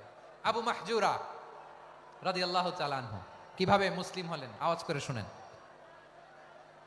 হুনাইনের যুদ্ধ ৮ম হিজরি, বিষ্ণু ঈসা ইসলাম হুনাইনের যুদ্ধ শেষে ফিরতেছেন, পথিমধ্যে বেলাল রাদিয়াল্লাহু তাআলা আনহু, এই যে আবার কথা, আই রে আল্লাহ রে, এখানে ধাক্কা ধাক্কি কেন? চলে যাও, পেছনে যাও, যাও পেছনে যাও। কি আজীব তামাশা, যেখানে যায় এখানে ধাক্কা ধাক্কি, মারামারি, গায়ের উপরে কাঁধের উপরে শাউটিং। অনেক গুরুত্বপূর্ণ কথা পয়েন্ট করে নিয়ে আসে যে বলবো, এই শাউট করার কারণে প্রোগ্রামটাই নষ্ট করে দেয়। আসছে আমার ভালোবাসা দেখাইতে, প্রোগ্রামটাই শেষ করে দিয়ে চলে যায়। স্টপ, আবার কথা বল, স্টপ। হুনাইনের যুদ্ধে ৮ম হিজরি, কত হিজরি সবাই বলেন না একটু, কত হিজরি? ৮ম হিজরিতে হুনাইনের যুদ্ধে রাসূল সাল্লাল্লাহু আলাইহি ওয়াসাল্লাম ফিরে আসতেছেন মদিনায়। পথিমধ্যে বেলাল রাদিয়াল্লাহু তাআলা আনহু আজান দিচ্ছেন। কি দিচ্ছেন? তো পাশে ছিল মুশরিকদের একটা পল্লী, কিছু মুশরিক তরুণ, কিছু অমুসলিম কিশোর, তারা আজানকে ব্যঙ্গ করতেছে, আমাদের বাংলায় মুখ ভেঙ্গানো বলে আর কি। বেলাল রাদিয়াল্লাহু তাআলা আনহু আজান দিচ্ছেন, ওই বাচ্চাগুলো মুশরিক তো, ওরা আজানকে ব্যঙ্গ করতেছে, বিকৃতি করে ওরাও আজান দিচ্ছে। উদ্দেশ্য হচ্ছে আজানকে নিয়ে ঠাট্টা করা। উদ্দেশ্য কি? ঠাট্টা করা। ব্যাপারটা মনে কষ্ট পাওয়ার মতো ব্যাপার না?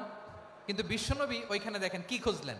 বিশ্বনবী খেয়াল করলেন অমুসলিম কিশোরদের মধ্য থেকে একটা কিশোরের গলাটা বড় দরাজ গলা, কণ্ঠটা বড় সুন্দর। খেয়াল করে দেখলেন যে কিছু কিশোর বেলালের আজানকে ব্যঙ্গ করে, বিকৃতি করে, কিন্তু একজনের কণ্ঠ দেখতে পাচ্ছেন না এত দূরে, কিন্তু কণ্ঠটা বড় সুন্দর, দরাজ গলা। বিশ্বনবী সাহাবীদেরকে বললেন, ধরো এগুলারে, ধরো। সবগুলারে ধরে বিশ্বনবীর সামনে আনা হলো, ওরা হাঁটু গেড়ে বসলো। বিশ্বনবী বললেন, তোমাদের মধ্যে কে যেন ব্যঙ্গ করে আজান দিচ্ছিল, তার গলাটা বড় উঁচু, গলার বেসটা বড় মজবুত, মেলোডিয়াস, সুমধুর কণ্ঠ। কে? আবু মাহজুরা বলে, আমার বন্ধুরা সবাই আমার দিকে আঙ্গুল দেখায়, আমি পড়ে গেছি বিপদে। রাসূল সাল্লাল্লাহু আলাইহি ওয়াসাল্লাম বাকি অমুসলিম তরুণদেরকে ছেড়ে দিলেন, বললেন তোমরা যাও। এবার আবু মাহজুরারে পাইছে। আবু মাহজুরার চুলের মধ্যে হাত দিলেন বিশ্বনবী, মাথায় হাত দিয়ে বললেন, এবার আজান দাও দেখি। আবু মাহজুরা বলে, আমি তো আজান দিতে জানি না, কারণ আমি তো বেলালেরটা শুইনা দিছি, আমার তো মুখস্থ নাই, আমি তো আজান দিতে জানি না। বিশ্বনবী বললেন, জানো না? তাহলে আসো, আমি তোমারে শিখাই দেই। সুবহানাল্লাহ পড়ে। আবু মাহজুরা হাঁটু গেড়ে বসে, বিশ্বনবীর মোবারক হাত আবু মাহজুরার চুলের মধ্যে। বিশ্বনবী আজানের মুআল্লিম আবু মাহজুরাকে বলতেছে, ঠিক আছে তোমারে শিখাই দিচ্ছি, আমি যা যা বলবো আমার সাথে সাথে বলো, পারবা? আবু মাহজুরা বলে, পারবো। বিশ্বনবী আজান দিচ্ছেন মাথায় হাত দিয়ে, আল্লাহু আকবার,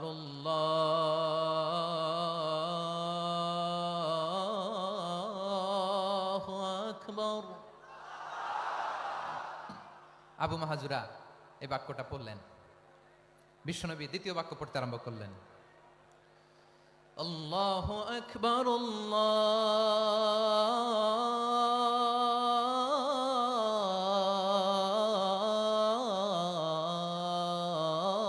আল্লাহু আকবার।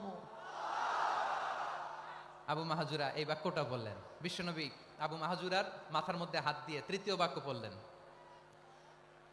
আশহাদু আল্লা ইলাহা ইল্লাল্লাহ।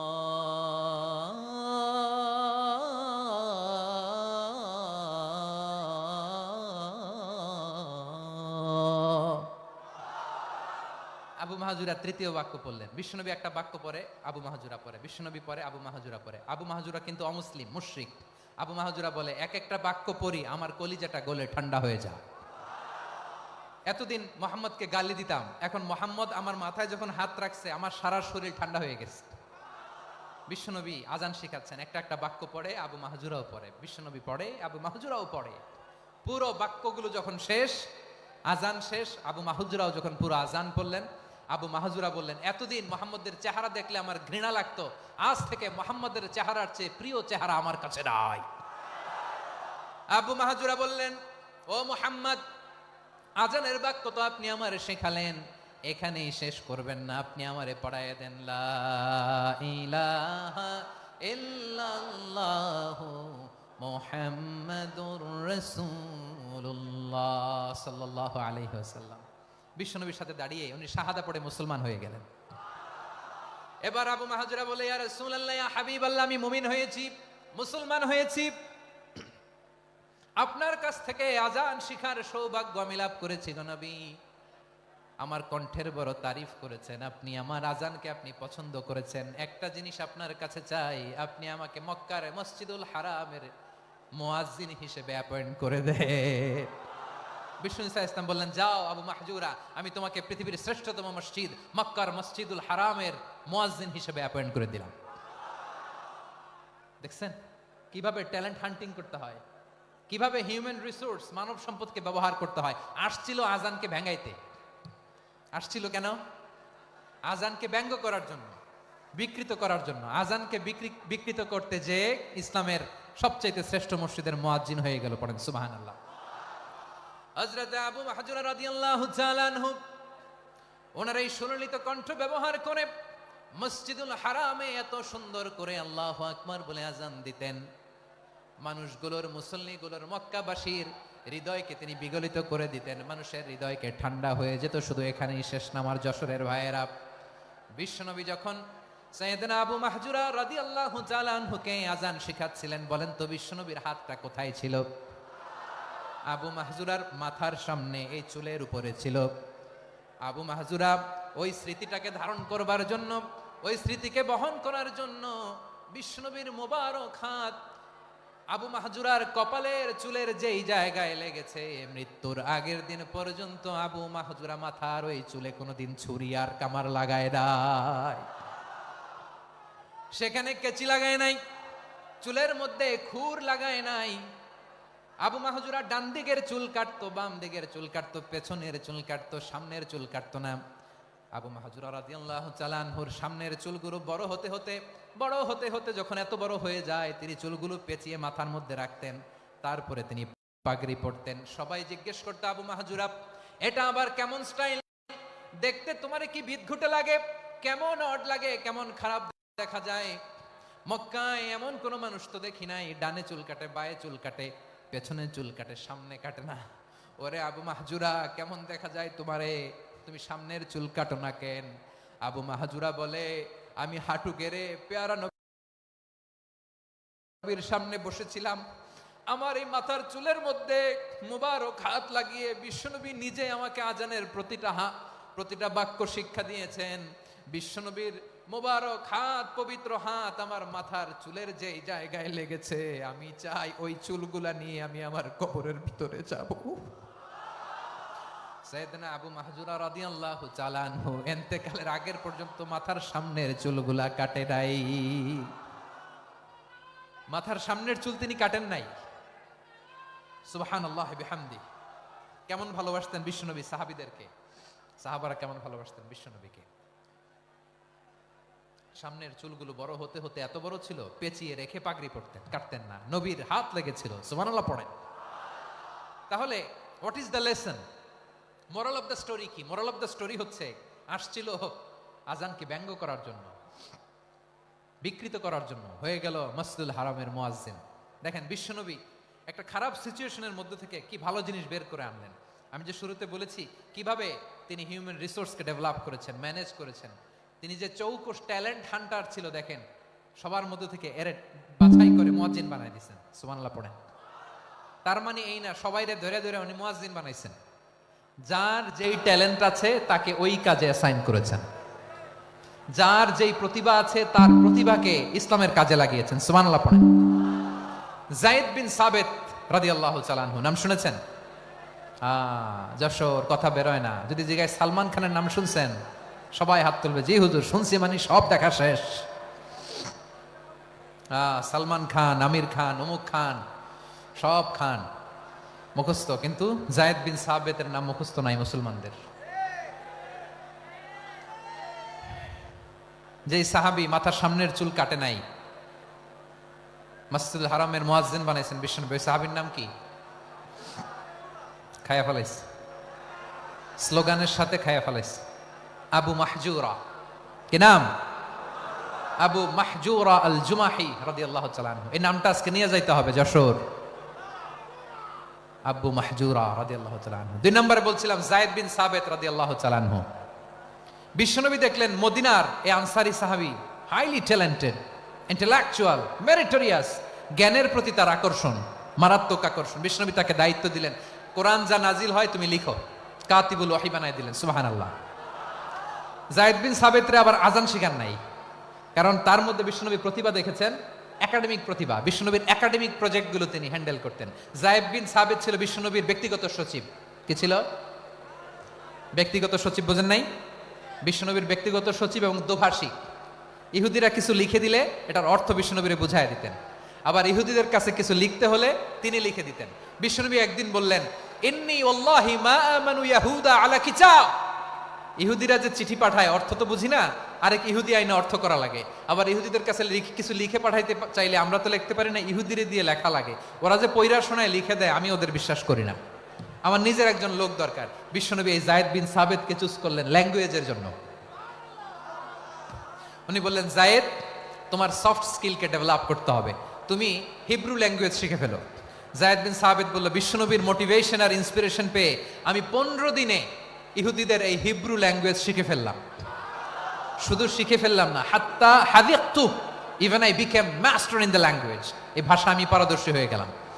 এরপরে ইহুদিরা চিঠি লিখে পাঠালে আর কোনো ইহুদি ডাকা লাগতো না, আমি নবীর এটার অর্থ শুনে পরে বুঝাই দিতাম। আবার ইহুদিদের কাছে চিঠি লেখা লাগলে আমি যায়েদ বিন সাবিত চিঠি লিখে দিতাম। সুবহানাল্লাহ।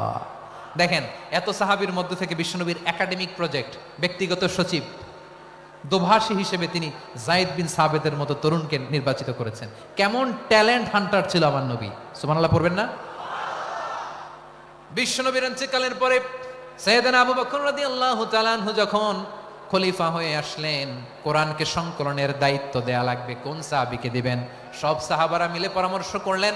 সাইয়েদনা আবু বকর, ওমর সবাই মিলে এই বিশাল কোরআন সংকলনের গুরু দায়িত্ব বিশ্বনবীর ব্যক্তিগত সচিব, বিশ্বনবীর দোভাষী, বিশ্বনবীর সিলেক্ট করাই লোক যায়েদ ইবনে সাবিত রাদিয়াল্লাহু তাআলা আনহুকে দিয়েছে। কোরআনের কপি তো আজকে এখানে রাখে নাই। এই যে আজকের যে কোরআন পড়েন, এটা আগে এরকম ছিল না। কোরআন নাজিল হলে সাহাবারা চামড়ার, ওটের চামড়ায় লিখে ফেলতো, ওটের চ্যাপ্টা হাড্ডির মধ্যে লিখে ফেলতো, গাছের গুড়ির মধ্যে লিখে ফেলতো, বিভিন্ন জনের কাছে ছড়ানো ছিটানো ছিল। আবু বকর রাদিয়াল্লাহু তাআলা আনহু একসাথে করলেন, পরবর্তীতে উসমান রাদিয়াল্লাহু তাআলা আনহু একসাথে করলেন 114 সূরার। এখন এই মুসহাফ, এই কম্পাইলেশন, এই কপি আমরা পেয়েছি, যার হিউজ কন্ট্রিবিউশন ছিল। এই পুরো কোরআন কম্পাইলেশনের প্রজেক্ট ম্যানেজার ছিল যায়েদ বিন সাবিত রাদিয়াল্লাহু তাআলা আনহু। কোরআন কম্পাইলেশনের প্রজেক্ট ম্যানেজার। দেখেন, উনারে মাথায় হাত দিয়ে আজান শিখায় নাই। সুবহানাল্লাহ কইবেন না? তাহলে প্রথম সাহাবী আবু মাহজুরাকে মুয়াজ্জিন বানাইলেন, যায়েদ বিন সাবিতকে ব্যক্তিগত সচিব আর দোভাষী বানালেন, মুসআব ইবনে উমাইর রাদিয়াল্লাহু তাআলা আনহুকে ইসলামের প্রথম অ্যাম্বাসেডর বানালেন। তাহলে তৃতীয় নাম্বার একজন সাহাবীর নাম বলছি, মুসআব ইবনে উমাইর। মুসআব কি নাম? নামটা কেমন লাগে? এই কয়েকজনের ভাল লাগে, বাকিদের ভাল লাগে না? ভাল লাগে? এই এই আর কয়েকটা মিনিট দেওয়া যাবে না আমাকে আল্লাহর রাস্তে? হ্যাঁ, ঠিক আছে। আমি তোমাদেরকে ভালোবাসা দেখাবো, দোয়া করবো, যদি চুপ থাকো, একেবারে চুপ, কষ্ট সহ্য করো। বাকিরা যা সওয়াব পাবে তোমরা ডবল পাবা, যেহেতু কষ্ট বেশি, কিন্তু চুপ। 3 নম্বর সাহাবীর নাম মুসআব। এই ধাক্কাধাক্কি কেন? ধাক্কাধাক্কি কেন রে ভাই? না না না, এরকম হইলে আসবো না যশোর, আমি আর আসবো না। হয় পিছনে চলে যাও, নাহলে চুপ, ধাক্কাধাক্কি নাই। 3 নম্বর সাহাবীর নাম মুসআব। কি নাম? He was the first ambassador in Islam. ইসলামের প্রথম ডিপ্লোমাট, প্রথম কূটনৈতিক, ইসলামের প্রথম কূটনৈতিক, ইসলামের প্রথম ডিপ্লোমাট, প্রথম অ্যাম্বাসেডর মুসআব ইবনে উমাইর। মক্কার তরুণ যুবক, উনি পারফিউম লাগাইলে মানুষ দেখলেই বুঝতো এটা মুসআব লাগাইছে। এমন ড্যাশিং ফেসের ছিল, এমন স্মার্ট ড্যাশিং ফেস, এমন পার্সোনালিটির মানুষ ছিল মুসআব রাদিয়াল্লাহু তাআলা আনহু। কারণ যিনি ইসলামের স্পোকম্যান হবেন, মুখপাত্র হবেন, তার স্মার্ট হওয়ার দরকার আছে না নাই? আকাবার প্রথম শপথ যখন হলো, তাদের সাথে বিষ্ণু ইসা ইসলাম মদিনাতে একজন মুখপাত্র পাঠালেন, ডিপ্লোম্যাটকে পাঠালেন, অ্যাম্বাসেডর অফ ইসলাম। তিনি হচ্ছেন মুসআব ইবনে উমাইর। পড়েন সুবহানাল্লাহ। বিশ্বনবী দেখলেন সে অনেক স্মার্ট, তার ডেডিকেশন আছে, সিনসিয়ারিটি আছে, এবং মদিনায় যে আউস খাজরাজ গোত্রের নেতাদের সাথে ডিল করতে হবে, ইহুদিদের সাথে ডিল করতে হবে, ওখানে একজন পাক্কা জানু খেলোয়াড়ের দরকার আছে না নাই? মুসআব ইবনে উমাইর রাদিয়াল্লাহু তাআলা আনহু, ওনাকে বিষ্ণু ইসা ইসলাম চুজ করলেন। এবং বিষ্ণু ইসা ইসলামের এই চুজিংটা, এই সিলেকশনটা এত সুন্দর ছিল, তিনি মদিনাতে যে বিশ্বনবী আসার আগেই মদিনার জমিনকে তিনি উর্বর করে ফেলছেন। প্রতিটা ঘরে ঘরে কালিমার দাওয়াত তিনি পৌঁছায় দিয়েছেন। জুমার বিধান নাজিল হয়েছে, কিন্তু মক্কায় পরিবেশ নাই জুমা পালনের। বিষ্ণু ইসা ইসলাম একজনকে দিয়ে খবর পাঠালেন, যাও মদিনায় মুসাবকে যে বলো, মুসাব তো আমার শিক্ষক, আমার স্পোকম্যান, মদিনাতে যেন তারা জুমা কায়েম করে। বিশ্বনবীর আগেই মুসাব মদিনার মুসলিমদেরকে নিয়ে মদিনায় প্রথম জুমা কায়েম করে ফেলছে। কোন সুবহানাল্লাহ। ডিপ্লোম্যাটদের কেমন হইতে হয়, অ্যাম্বাসেডারের কেমন হইতে হয়, মুসআব রাদিয়াল্লাহু তাআলা আনহুর কাছ থেকে শিখে নাও। মুসআব নামটা কেমন লাগে? যশোর যাদের সন্তান হবে, ছেলে সন্তান, আমার রাস্তায় পাইলে সবাই জিজ্ঞেস করে, হুজুর একটা নাম দেন, আমার ছেলে হবে। যশোরবাসীর জন্য আমি একটা নাম দিয়ে দিলাম, নাম রাখতে হবে মুসআব। কি নাম? নামটা যাদের ভাল লাগে, ছেলে সন্তান অনাগত আসবে, মনে চাইলে নাম রেখে দিবেন মুসআব রাদিয়াল্লাহু তাআলা আনহুর নামে মুসআব। তাহলে মুসআব রাদিয়াল্লাহু তাআলা আনহুকে বিশ্বনবী ল্যাঙ্গুয়েজ শিখান নাই, সফট স্কিল শিখান নাই। যায়েদ রাদিয়াল্লাহু তিনি হিব্রু ল্যাঙ্গুয়েজ শিখেছেন, সুরিয়ানি শিখেছেন, কিন্তু মুসআবকে তিনি বানিয়েছেন the spokesman of Islam, the first diplomat, the ambassador of Islam. সুবহানাল্লাহ পড়বেন না? আব্দুল্লাহ ইবনে আব্বাস রাদিয়াল্লাহু তাআলা আনহু বিশ্বনবীর কাজিন, চাচাতো ভাই। আবার মাইমুনা রাদিয়াল্লাহু তাআলা আনহু, মাইমুনা নবীর স্ত্রী, তিনি ছিলেন আব্দুল্লাহর আপন খালা। তো নবীর বউ যদি ওনার খালা হয়, নবী তার কি? বুঝে নাই, নবী তার কি? খালু। তাহলে সম্পর্ক অনেক গভীর, কাজিন আবার খালু। ছোট্ট মানুষ, তাই রাতে মাঝে মাঝে ঘরে থাকতো। বিশ্বনবী দেখলেন আব্দুল্লাহ যেহেতু আমার ঘরে ঢুকতে পারে, আব্দুল্লাহরে এই উম্মতের বড় শিক্ষাবিদ বানাইতে হবে। কথা বোঝে নাই? আব্দুল্লাহকে কি বানাইতে হবে? শিক্ষাবিদ, এডুকেটর অফ দিস উম্মাহ, এই উম্মার শিক্ষাবিদ বানাইতে হবে। তাই আব্দুল্লাহ ইবনে আব্বাসকে বিশ্বনবী হাতে কলমে শিক্ষা দিয়েছেন। আহারে, আর এরপরে যে কি ভাষা আসবে তোমাদের জন্য আমার মুখ থেকে আমি নিজেও জানি না, আমি নিজেও জানি না। 1 ঘন্টা যাবত ধাক্কা ধাক্কি মারামারি। তো আসতে বলছে কে তোমাকে? পেছনে চলে যাও, জায়গা না পেলে। পুরো প্রোগ্রামটাই নষ্ট করে দিল।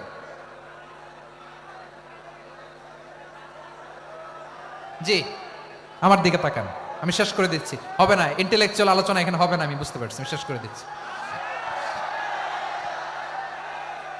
আব্দুল্লাহ ইবনে আব্বাস রাদিয়াল্লাহু তাআলা আনহু, মনোযোগ দিয়ে কয়েকটা মিনিট শুনুন, আমি এখনই শেষ করে দিচ্ছি। এরপর আওয়াজ করবে, এই যে এগুলো কি আমি বুঝলাম না। আমি বললাম না সব করা যাবে, বসে যাও, শুয়ে যাও, চলে যাও, আওয়াজ করা যাবে না। অন্যকে বসো এটা বলার দরকার নাই, জাস্ট এদিকে তাকাও। আল্লাহ। আব্দুল্লাহ ইবনে আব্বাস রাদিয়াল্লাহু তাআলা আনহু, ওনাকে বিশ্বনবী হাতে কলমে শিক্ষা দিয়েছেন, যেহেতু উম্মতের শিক্ষাবিদ হবেন, এডুকেটর হবেন।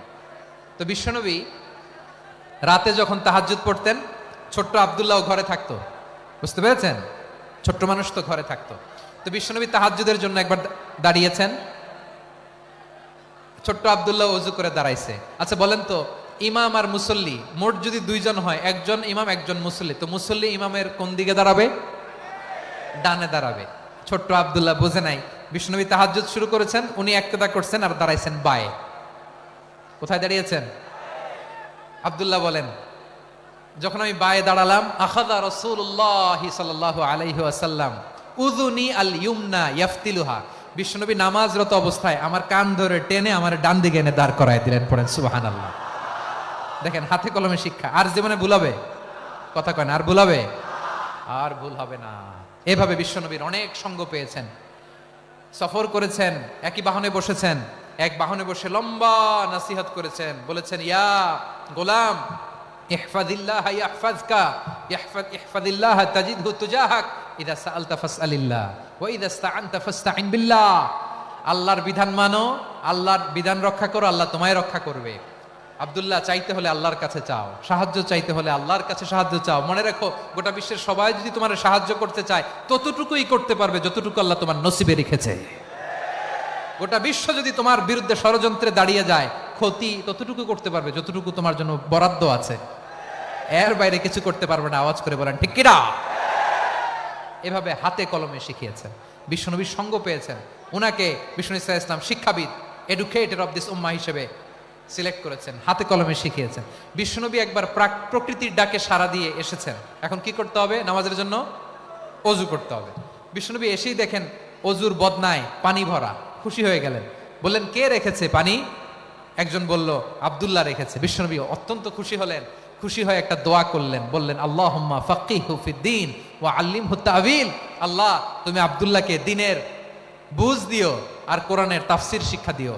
বিশ্বনবীর এই দোয়া এমন লাগছে, উনি রাইসুল মুফাসসিরিন, এই পৃথিবীতে যত মুফাসসির ছিল, যত মুফাসসির আসবে, সকল মুফাসসিরের সম্রাট হিসেবে স্বীকৃত হয়েছেন আব্দুল্লাহ ইবনে আব্বাস। বিশ্বনবী ওনারে আজান শিখান নাই, বিশ্বনবী ওনারে ল্যাঙ্গুয়েজ শিখান নাই, বিশ্বনবী ওনারে অ্যাম্বাসেডর বানান নাই, হাতে কলমে শিক্ষা দিয়েছেন। ছোট্ট মানুষ, বিশ্বনবী ইন্তেকাল করলেন। আবু বকরের সময় গেল, ওমরে ফারুকের খেলাফত, তখনও তিনি তরুণ। ওমরে ফারুক রাদিয়াল্লাহু তাআলা আনহু ওনার ক্যাবিনেট মিনিস্ট্রির বৈঠকে এই আব্দুল্লাহ ইবনে আব্বাসকে পাশ দিয়ে বসায় রাখতেন।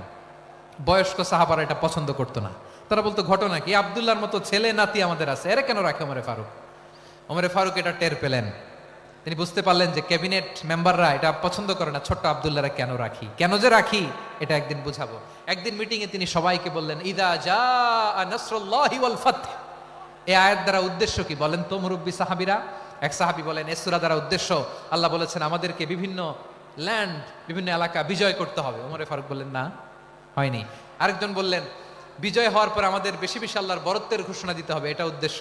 ওমরে ফারুক বললেন, না, হয় নাই। যারা জিজ্ঞেস করেন কেউ পারে না। সব শেষে বিশ্বনবী ছোট্ট আব্দুল্লাহরে বলেন, আব্দুল্লাহ, ইদা জাআ নাসরুল্লাহি ওয়াল ফাতহ, এর দ্বারা উদ্দেশ্য কি বলো তো? ছোট্ট আব্দুল্লাহ বলেন, হুয়া আজালু রাসূলিল্লাহ। এই আয়াত দ্বারা বিশ্বনবীর বিদায়কে উদ্দেশ্য নেওয়া হয়েছে। ওমরে ফারুক বললেন, হাযা হুয়া, এটাই তো সঠিক উত্তর, এটাই সঠিক তাফসীরে আয়াতের। কারণ ইদা জাআ নাসরুল্লাহি ওয়াল ফাতহ, যখন আল্লাহর সাহায্য আর বিজয় আসবে, ওয়া রাআইতান নাসা ইয়াদখুলুনা ফি দীনিল্লাহি আফওয়াজা, আপনি দেখবেন দলে দলে, ঢলে ঢলে, বানের পানির মতো মানুষ ইসলামের দিকে ঢুকতেছে। ইসলামের বিজয় হয়েছে। তো ইসলামের বিজয়ের মিশন নিয়ে নবী আসছে, বিজয়ী যখন হয়ে গেছে, এখন তো নবীর বিদায় হবে। জোরে বলেন ঠিক কিনা? কোন সাহাবী এই সূক্ষ্ম কথাটা ধরতে পারে নাই, ওই আব্দুল্লাহ ছাড়া। আব্দুল্লাহ যখন উত্তর দিছে, সব সাহাবীদের টনক নড়েছে। এরপর থেকে কোনো ক্যাবিনেট মিটিং এ আর কোনো সাহাবারা কোনো প্রশ্ন করে নাই। আওয়াজ করে পড়েন সুবহানাল্লাহ। বিশ্বনবী আব্দুল্লাহ ইবনে আব্বাসকে দ্য এডুকেটর অফ দ্য উম্মাহ, উম্মার শিক্ষাবিদ হিসেবে গ্রহণ করেছেন। আওয়াজ করে পড়তে হবে আল্লাহু আকবার। সাহাবীদের নামগুলো মনে থাকবে? এক নম্বরে আবু মাহজুরা, মুয়াজ্জিন বানাইছেন। যায়েদ ইবনে সাবিত, দোভাষী, ট্রান্সলেটর অফ প্রফেট, এবং তিনি ছিলেন বিশ্বনবীর ব্যক্তিগত সচিব। Musab ibn Umair, the first ambassador and diplomat of Islam. Abdullah ibn Abbas, এই উম্মার সবচেয়ে বড় এডুকেটর, শিক্ষাবিদ। আরেকজন ছিল আব্দুল্লাহ ইবনে মাসউদ রাদিয়াল্লাহু তাআলা। দুই আব্দুল্লাহ, আব্বাস গেল, আরেকজন হচ্ছে মাসউদ। মক্কার তরুণ, ছাগল পালতো মুশরিকের। বিশ্বনবী আর আবু বকর রাদিয়াল্লাহু তাআলা আনহু একবার গেলেন, যে দেখে এই তরুণ দাঁড়ায় আছে। বিশ্বনবী বলেন, আমি খুব ক্ষুধার্ত, তোমার কাছে কি দুধ আছে ছাগলের? আব্দুল্লাহ ইবনে মাসউদ বলে, আছে। ওয়ালাকিন আনা মুতামান, কিন্তু যে দুধ আছে এটা আমানতের, আমি দিতে পারবো না। বিশ্বনবী এইটা শুনেই তারা টার্গেট করে ফেলছে। আনা মুতামান, দুধ আছে কিন্তু এটা আমার মালিকের, আমি তো দরদ দেখাই, আমার মালিকের দুধ, আপনি পথিক, আপনারা দিতে পারি না। বিশ্বনবী টার্গেট করে ফেলছেন, এরে আমার কাজে লাগাইতে হবে। বিশ্বনবী বললেন, আচ্ছা ঠিক আছে, দুধ দিও না, কিন্তু এমন ছাগি আছে কিনা যেই ছাগির সাথে কোনো ছাগলের মিলন হয় নাই, তার ওলানে দুধও আসে নাই, বাচ্চাও নাই, এরকম ছাগির থেকে যদি আমি দুধ খাই তাহলে তো সমস্যা নাই। বলতেছে, এরকম ছাগির থেকে দুধ খাইলে সমস্যা নাই, কারণ এরকম ছাগির ওলান থেকে দুধ আসবেও না। বলতেছে, ঠিক আছে, এরকম একটা ছাগি নিয়ে আসো। নিয়ে আসা হলো। বিশ্বনবী বিসমিল্লাহ বলে ওই ছাগির ওলানে হাত দিলেন। হাত দিতে দেরি, পুরো ওলানটা দুধে ভরে যেতে দেরি হয় না। বিশ্বনবী আর আবু বকর রাদিয়াল্লাহু তাআলা আনহু দহন করে পেট ভরে খেলেন। এই দৃশ্য আব্দুল্লাহ ইবনে মাসউদের হৃদয়ে দাগ কাটলো। এই মুজিজা দেখে তিনি বললেন, আশহাদু আল্লা ইলাহা ইল্লাল্লাহ ওয়া আশহাদু আন্না মুহাম্মাদুর রাসূলুল্লাহ। তিনি ষষ্ঠ মুসলিম ছিলেন, 6 নম্বর মুসলমান। ওনাকে টার্গেট করে বিশ্বনবী দেখলেন এমন ইন্টেলেকচুয়াল ব্রেন, উনি সূক্ষ্ম সূক্ষ্ম জিনিস বুঝে বেশি, ফিকহি জ্ঞান ওনার মধ্যে বেশি। বিশ্বনবী ওনাকে কোরআনের জ্ঞান শিক্ষা দিতে লাগলেন। উনি বিশ্বনবী সবার কাছে কোরআন শোনায়, কিন্তু বিশ্বনবী নিজে আব্দুল্লাহ ইবনে মাসুদের কাছ থেকে কোরআন শুনতো। বিশ্বনবী একবার বললেন, ইকরা আলাইয়া ইয়া মাসুদ, ইবনে মাসুদ একবার শোনাও তো কোরআন দেখি। আব্দুল্লাহ ইবনে মাসুদ বলে, আকরাউ আলাইকা ওয়া আলাইকা উনজিল, নবী আপনার উপর কোরআন নাজিল হয় আর আমি আপনার সামনে কোরআন পড়বো। বিশ্বনবী বললেন, ইন্নী উহিব্বু আন আসমাআহু মিন গায়রি, আমি নিজে পড়তে যেমনি ভালোবাসি অন্যে পড়ুক আমি শুনবো, এটাও আমি ভালোবাসি। সূরা নিসা তিনি তেলাওয়াত করে শুনিয়েছেন। এমন সূক্ষ্ম সূক্ষ্ম বিষয় বিশ্বনবী উনাকে ধরিয়ে দিয়েছেন। উনি হয়ে গিয়েছেন আব্দুল্লাহ ইবনে আব্বাস, হয়েছেন রাইসুল মুফাসসিরিন, ওই হয়ে গিয়েছেন ফাকিহুল উম্মাহ। ওনার চাইতে বড় ফকি এই পৃথিবী আর দেখবে না। চিল্লায় বলেন সুবহানাল্লাহ। উনি বলতেন, ওয়াল্লাহি ওয়াল্লাহি ইল্লাযী লা ইলাহা গায়রু মা উনজিলাত সূরাতুন ইল্লা ওয়া আনা আ'লামু আইনা উনজিলাত ওয়া ফিমা উনজিলাত। বিশ্বনবী এমন ভাবে কোরআনের দার্স আমাকে দিয়েছেন, কোরআনে যত সূরা নাজিল হয়েছে, যেখানে নাজিল হোক না কেন আমি জানি এটা কোথায় নাজিল হয়েছে এবং কোন প্রেক্ষাপটে নাজিল হয়েছে। এমন একটা সূরা নাই যে সূরার কোথায় নাজিল হয়েছে আমি মাসুদের জানা নাই, কোন প্রেক্ষাপটে নাজিল হয়েছে আমার জানা নাই। এরকম ঘটবে না। চিল্লায় বলেন আল্লাহু আকবার। এই আব্দুল্লাহ ইবনে মাসউদ রাদিয়াল্লাহু তাআলা আনহু ওমর ফারুকের সময় কুফার চিফ জাস্টিস ছিলেন। কুফা নগরীর চিফ জাস্টিস। চিফ জাস্টিস বোঝেন নাই? বিচারপতি। কি ছিলেন? সবাই বলে নাই কি ছিলেন? বিচারপতি ছিলেন। এবং ওনার যে ফিকহি জ্ঞানের ধারা, এটাই আলকামা, ইব্রাহিম আন-নাখাই, হাম্মাদ ইবনে সুলাইমান হয়ে ইমাম আবু হানিফা পর্যন্ত পৌঁছেছে। এবং ওনার ফিকহি জ্ঞানের ধারাই হানাফি মাযহাবে অ্যাকসেপ্ট হয়েছে। আজও এগুলো হানাফি মাযহাবে চর্চিত হয়। হানাফি মাযহাবের সব ফিক আব্দুল্লাহ ইবনে মাসউদের ফিকহি জ্ঞানের ধারা থেকে নেওয়া হয়েছে। চিল্লায় পড়েন সুবহানাল্লাহ। তাহলে উনাকে বিশ্বনবী বানিয়েছেন জুরিস্ট, আইনবিদ, ফাকিহ। উনারে আজান শিখান নাই। হিউম্যান রিসোর্স ডেভেলপমেন্ট কিভাবে করবেন, মানব সম্পদের উন্নয়ন কিভাবে করতে হয়, কিভাবে যার যেখানে প্রতিভা কাজে লাগাতে হয় উনি দেখিয়েছেন। সুবহানাল্লাহ পড়বেন না? খালিদ বিন ওয়ালিদ নাম শুনছেন? কে কে শোনেন নাই হাত তোলেন। কি ছিলেন? বীর যোদ্ধা ছিলেন খালিদ বিন ওয়ালিদ। কিন্তু তিনি ইসলাম ধর্ম গ্রহণ করেছেন অনেক দেরিতে, 8ম হিজরিতে। তার মানে 8ম হিজরির আগে উনি মুশরিকদের পক্ষে লড়াই করেছেন। ওনার হাতে কত মুসলিম সাহাবী যে নিহত হয়েছে হিসাব নাই। বিশ্বনবী টার্গেট করে রাখছে, তুমি আমাদের মুসলিমদের এত ক্ষতি করলা, তুমি যখন মুসলমান হবা তোমার দিয়ে আমি এমন কাম করামু যে এটা আর কেউ করতে পারবে না। সুবহানাল্লাহ নাই? যশোর ক্লান্ত হয়ে গেছে।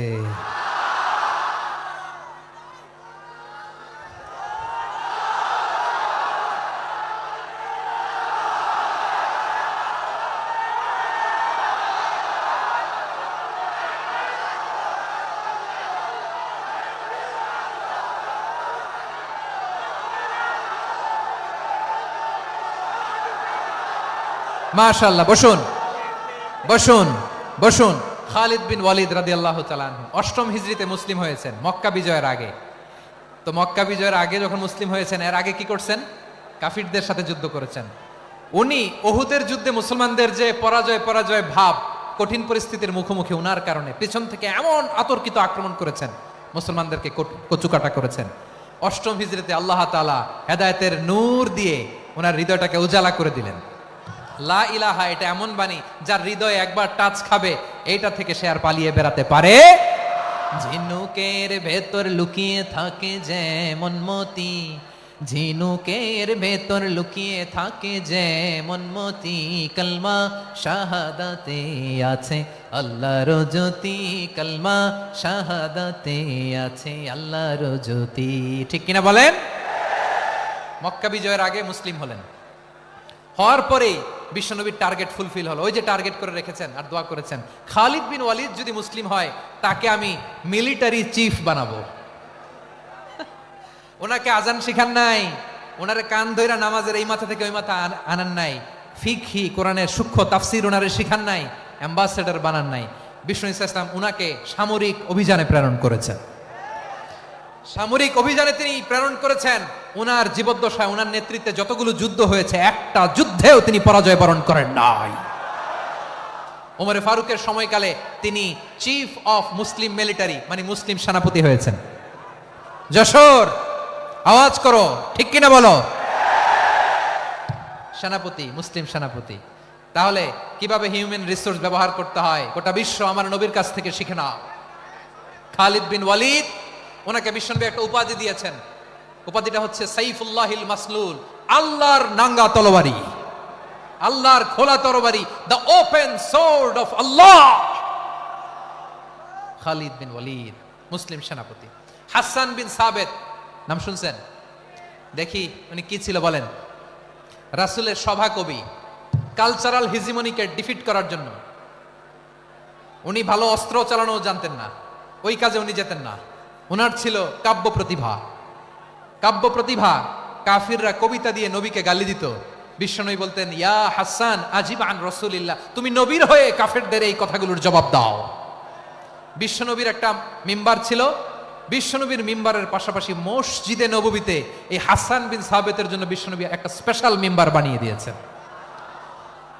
এখান থেকে তুমি জবাব দাও। এবং বিশ্বনবী বলেছেন, আল্লাহুম্মা আইয়িদহু বিরূহিল কুদুস। আল্লাহ, হাসান আমার পক্ষে জবাব দেয়, তুমি জিব্রাইল মারফত তাকে সাহায্য পাঠাইয়া দিও। রাসূল সাল্লাল্লাহু আলাইহি ওয়াসাল্লামের সভা কবি, the poet of the prophet, নবীর কবি। উনি কবিতা দিয়ে এমন উচ্চাঙ্গের ভাষায় কবিতা দিয়ে তিনি জবাব দিতেন, কাফিরদের গা শিহরে যেত, তাদের হৃদয়ে আগুন ধরে যেত। তাহলে এরকম কবিরও দরকার আছে না নাই? এখন যাকে আল্লাহ দিছে কাব্য প্রতিভা, এরা যদি আপনি যুদ্ধের ময়দানে পাঠান হবে? যারে দিছে সুরেলা গলা, এরা যদি অ্যাম্বাসেডর বানান হবে না। হাসান বিন সাবেত ছিলেন বিশ্বনবী সাল্লাল্লাহু আলাইহি ওয়াসাল্লামের কবি। হুযায়ফা ইবনুল ইয়ামান বিশ্বনবীর গোয়েন্দা বিভাগের প্রধান। কিসের প্রধান? হুযায়ফা ইবনুল ইয়ামান, ওনার ছিল ডিটেকটিভ মাইন্ড। ডিটেকটিভ মাইন্ড, গোয়েন্দা বিভাগের প্রধান। এবং উনি হচ্ছেন সাহিবু সিররি রাসূলিল্লাহ, রাসূল সাল্লাল্লাহু আলাইহি ওয়াসাল্লামের গোপন তথ্যের ধারক বাহক। নবীর যেই কথা কেউ জানে না, সব হুযায়ফার পেটের ভিতরে ছিল। সুবহানাল্লাহ পড়েন। মদিনার যত ইহুদিদের একটা লিস্ট ছিল, এই লিস্ট শুধু দুইজন জানতো, বিশ্বনবী আর হুযায়ফা। সুবহানাল্লাহ পড়বেন না? তাহলে ওনাকে কোন দায়িত্ব দিছে? কোন বিভাগ? যশোর আওয়াজ করো, কোন বিভাগ? গোয়েন্দা বিভাগের হেড ছিল। খন্দকের যুদ্ধে প্রচন্ড আজকের মতো শৈত্য প্রবাহ, মাটি খনন করতে করতে সাহাবীদের পেটে ক্ষুধা নাই, দাঁড়াইতে পারে না নামাজের জন্য, এত ক্লান্ত, ক্ষুধা, ক্লান্ত শ্রান্ত। বিশ্বনবী বলেন, কে আছো? এই কঠিন শীত, এই ভয় আর ক্ষুধার মধ্যেও খন্দকের পরীক্ষার টপকে শত্রু শিবিরে যে আমাকে তথ্য দিবা, কে আছো? কারো গায়ে শক্তিই নাই যে দাঁড়াবে, কেউ দাঁড়ায় না। বিশ্বনবী তখন নিজে হুযায়ফাকে ডাক দিলেন, হুযায়ফা, যে আমাকে আজকে শত্রু শিবিরের তথ্য এনে দিবে, সে জান্নাতে আমার মোরাফাকা, আমার সঙ্গী হবে। হুযায়ফা রাদিয়াল্লাহু ইবনুল ইয়ামান জীবনের ঝুঁকি নিয়ে এই ক্ষুধা, শৈত্য প্রবাহ, কোল্ড ওয়েভসকে উপেক্ষা করে পরীক্ষা টপকে শত্রু শিবিরে যে সবার কথাগুলো চুপে চুপে শুনে বিশ্বনবীর দরবারে এসে গোয়েন্দাদের মতো তথ্য সরবরাহ করেছে। বিশ্বনবীর গোয়েন্দা বিভাগের প্রধান হুযায়ফা ইবনুল ইয়ামান ইন্টেলিজেন্স বিভাগ চালাতেন। মুনাফিকদের নাম ওনার কাছে ছিল। মুআয ইবনে জাবাল মদিনা রাষ্ট্রের সবচেয়ে সিনিয়র আমলা ছিলেন। আমলাতন্ত্র চিনেন তো? প্রশাসনিক কাজ যারা চালায়, অ্যাডমিনিস্ট্রেশন বুঝেন না? The department of administration. মদিনার রাষ্ট্রের সিনিয়র আমলা মুআয ইবনে জাবাল মুতাখাসসিসুন ফিল হালাল ওয়াল হারাম, হালাল হারামের স্পেশালিস্ট ছিলেন। বিশ্বনবী উনাকে ইয়ামানের গভর্নর করে পাঠাইছেন। বলেছেন, ইন্নাকা তা'তি কওমান আহলা কিতাব, এমন গোষ্ঠীর কাছে যাবা এরা ইহুদি নাসারা, আগে শাহাদা পড়লে এরপরে নামাজের দাওয়াত দিও, নামাজ পড়লে যাকাতের দাওয়াত দিও। গভর্নরের অ্যাটিটিউড যেমন থাকে তেমন অ্যাটিটিউড ধরে রেখো। সুবহানাল্লাহ পড়েন। তাহলে মুআয ইবনে জাবালকে দিয়ে বিশ্বনবী কবিতা লেখায় নাই, চিঠি লেখায় নাই, আজান দেওয়ায় নাই। সুবহানাল্লাহ পড়বেন না? সব শেষ সাহাবী বলি, আবু হুরায়রা রাদিয়াল্লাহু তাআলা, নাম শুনছেন? বিড়ালের বাবা। কি করতেন? খালি হাদিস মুখস্থ করতেন। উনি বলতেন, আলজামু রাসূলুল্লাহ আলা মিল ইবাতনি, আমার শুধু পেটের ক্ষুধার বন্দোবস্ত হইলে আমি নবীর সঙ্গ ছাড়তাম না। আমার আনসার সাহাবারা ক্ষেত খামারের কাজ করতো, আমার মুহাজির সাহাবারা ব্যবসা করতো, আর আমি নবীর সাথে সাথে থাকতাম। শুধু সকাল বিকাল দুই বেলা যদি আমার খাবারের বন্দোবস্ত হয়, আমি আর নবীর লক ছাড়ি না। সুবহানাল্লাহ কইবেন না? 5374টা হাদিস তিনি বর্ণনা করেছেন। সবচেয়ে বেশি হাদিস বর্ণনাকারী সাহাবী। হাদিস প্রিজার্ভেশনের কাজে বিশ্বনবী ওনাকে কাজে লাগিয়েছেন। উনি একদিন বলেন, ইয়া রাসূলুল্লাহ আসমাউ মিনকা কাসীরান ফালা আহফাজু, নবী অনেক কথা শুনি আমার মনে থাকে না। বিষ্ণু বললেন, তাই? উবসুত রিদাক, তোমার চাদরটা বিছাও। আবু হুরায়রা বিছালেন, বিশ্বনবী হাত বুলায় দিলেন, এরপরে অনেক হাদিস বর্ণনা করলেন। আবু হুরায়রা বলে, তারপর থেকে বিশ্বনবী যাই বর্ণনা করে আমি শুনি আর একটাও ভুলি না। এখন সুবহানাল্লাহ। বিশ্বনবী ওনাকে হাদিস প্রিজার্ভেশন, নবীর এই যে লক্ষ্য হাদিস প্রিজার্ভেশনের এই দায়িত্ব দিয়েছেন সাইয়েদনা আবু হুরায়রা রাদিয়াল্লাহু তাআলা আনহুকে। প্রিয় ভাইরা, তাহলে 10 জন সাহাবীর কথা যে বললাম, আপনারা কি খেয়াল করেছেন কত বড় ট্যালেন্ট হান্টার, চৌকস ট্যালেন্ট হান্টার ছিল আমার নবী। এক একজনের এক এক ট্যালেন্ট এক এক কাজে অ্যাসাইন করেছেন, এক একজনকে এক এক দায়িত্ব দিয়েছেন, এক একজনের প্রতিভাকে এক একভাবে বিকশিত হওয়ার সুযোগ দিয়েছেন। আওয়াজ করে বলেন ঠিক কি না? এখন আমার পর্দার আড়ালে আমার মায়েরা বলবে, এতগুলো পুরুষ সাহাবীর কথা বললো, নারী সাহাবীরা কি কিছু করে নাই? হ্যাঁ, একজন নারী সাহাবীর কথা বলে মোনাজাত হবে, দোয়া ছাড়া কেউ যাব না। রুফাইদা আল আসলামিয়া রাদিয়াল্লাহু তাআলা আনহা, ওনার বাবার নাম সাআদ আল আসলামি। বিশ্বনবী কি খেয়াল করলেন দেখেন, সাআদ ছিল মদিনার বড় ডাক্তার। এই নারী সাহাবী রুফাইদা বাবার কাছ থেকে চিকিৎসা বিদ্যা শিখেছেন। যখন শিখছে, বিশ্বনবী দেখলেন আমার তো প্রতি সপ্তাহে সপ্তাহে যুদ্ধে আহত সাহাবীদের সেবা দিবে কে? বিশ্বনবী রুফাইদাকে বললেন, রুফাইদা তুমি মসজিদে নববীর পাশে একটা মেডিকেল ক্যাম্প করো। এই যে সাকিনা আদ্দিন মেডিকেলের আমার ছাত্রী বন্ধুরা, শুনে রাখো, তোমাদের আইকন হচ্ছে রুফাইদা আল আসলামিয়া। বিশ্বনবীর ডিরেকশন অনুযায়ী তিনি মসজিদে নববীর পাশে একটা মেডিকেল ক্যাম্প করলেন এবং আহত সাহাবাদের চিকিৎসা উনি ওনার টিম নিয়ে দিতেন। বিশ্বনবীর পরামর্শে উনি আনসারি এবং মুহাজির মহিলা সাহাবীদেরকে নিয়ে একটা স্পেশাল মেডিকেল টিম গঠন করলেন।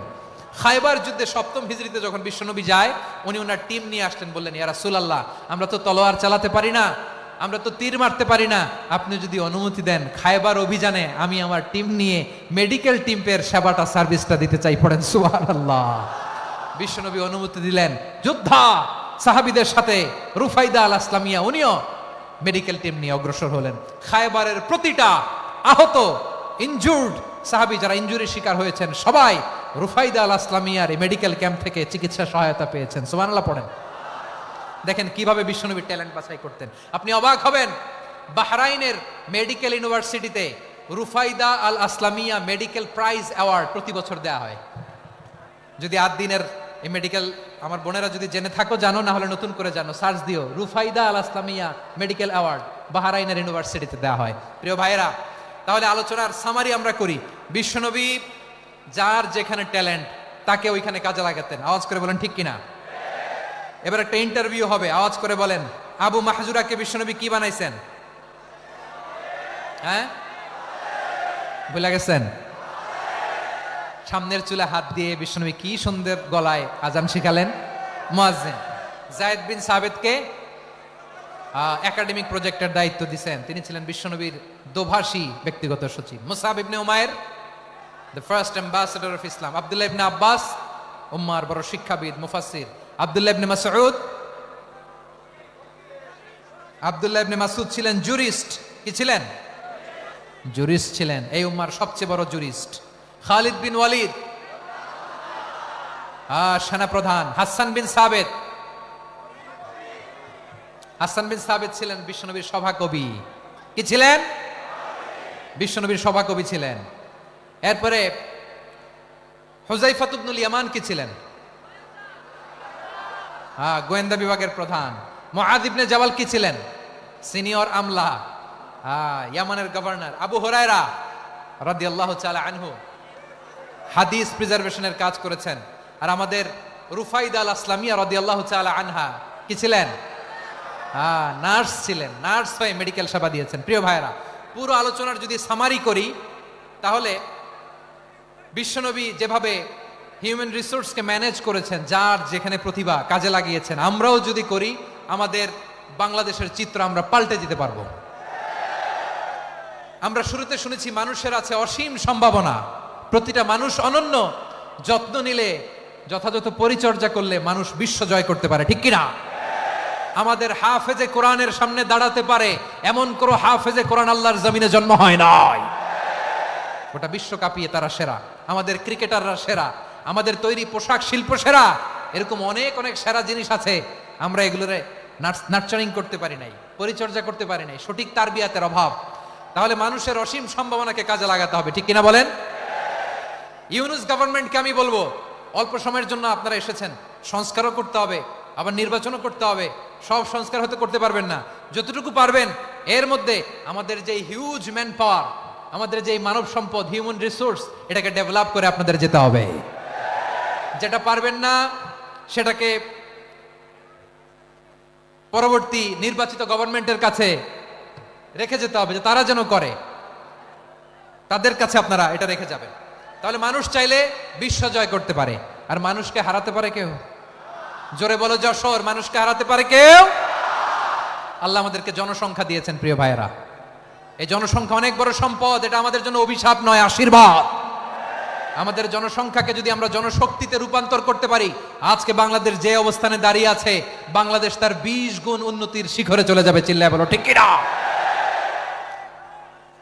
আমাদের শ্রমিক ভাইয়েরা বাইরে কাজ করে, আমাদের শ্রমজীবী ভাইয়েরা, প্রবাসীরা, তাদের ব্যাপারে গুরুত্ব দিতে হবে। আমাদের শ্রমের দাম সবচেয়ে কম, সবচেয়ে কম। তারা এম্বাসিতে গুরুত্ব পায় না, এয়ারপোর্টে গুরুত্ব পায় না, এই সরকার অবশ্য তাদেরকে অনেক গুরুত্ব দিচ্ছে।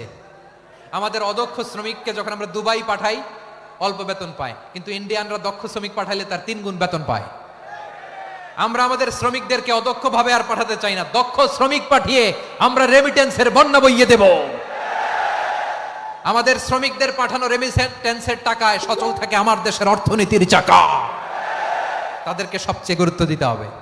আমরা পেয়েছি ফ্রিডম ফাইটার, মুক্তিযোদ্ধা, আর আমার প্রবাসী ভাইরা হচ্ছে রেমিটেন্স ফাইটার। জোরে বলো ঠিক কিনা? তাহলে আমাদের এই জনশক্তিকে জনসম্পদে ট্রান্সফর্ম করতে হবে, ঠিক কিনা বলেন? সরকার জনগণকে এভাবে পলিশ করতে হবে। মা বাবারা ছেলে মেয়েদের মধ্যে কার কোন যোগ্যতা, তাকে ওইভাবে কাজে লাগাতে হবে। সবার এ প্লাস পাওয়ার কোনো দরকার নাই। আমাদের দেশে একটা টেন্ডেন্সি আছে, পরীক্ষায় এ প্লাস না পাইলে কই তুই কি করলি, পাশের বাড়ির ছেলে এ প্লাস পাইছে, যা ওর পা ধোয়া পানি খা। কি খা?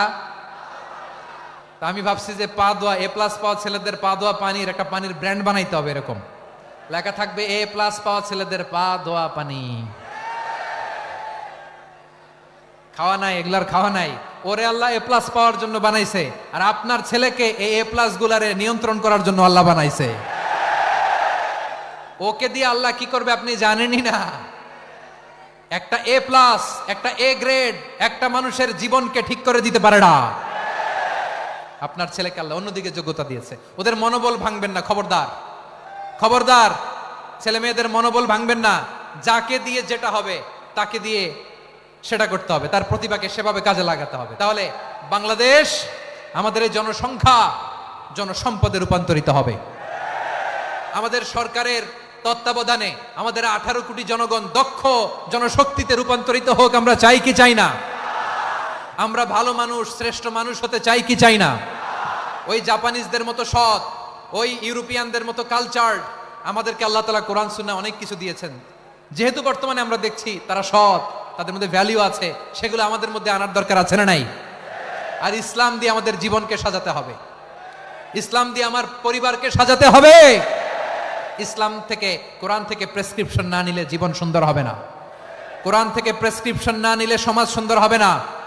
কোরআনের প্রেসক্রিপশন না মানলে রাষ্ট্র সুন্দর হবে না।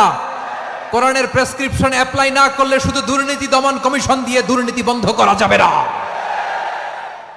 এজন্য কোরআনের আইন আমরা চাই কি চাই না? প্রিয় ভাইয়েরা, হিউম্যান রিসোর্স ডেভেলপমেন্ট, মানব সম্পদের উন্নয়ন, আমাদের সরকার যেন এদিকে নজর দেয়।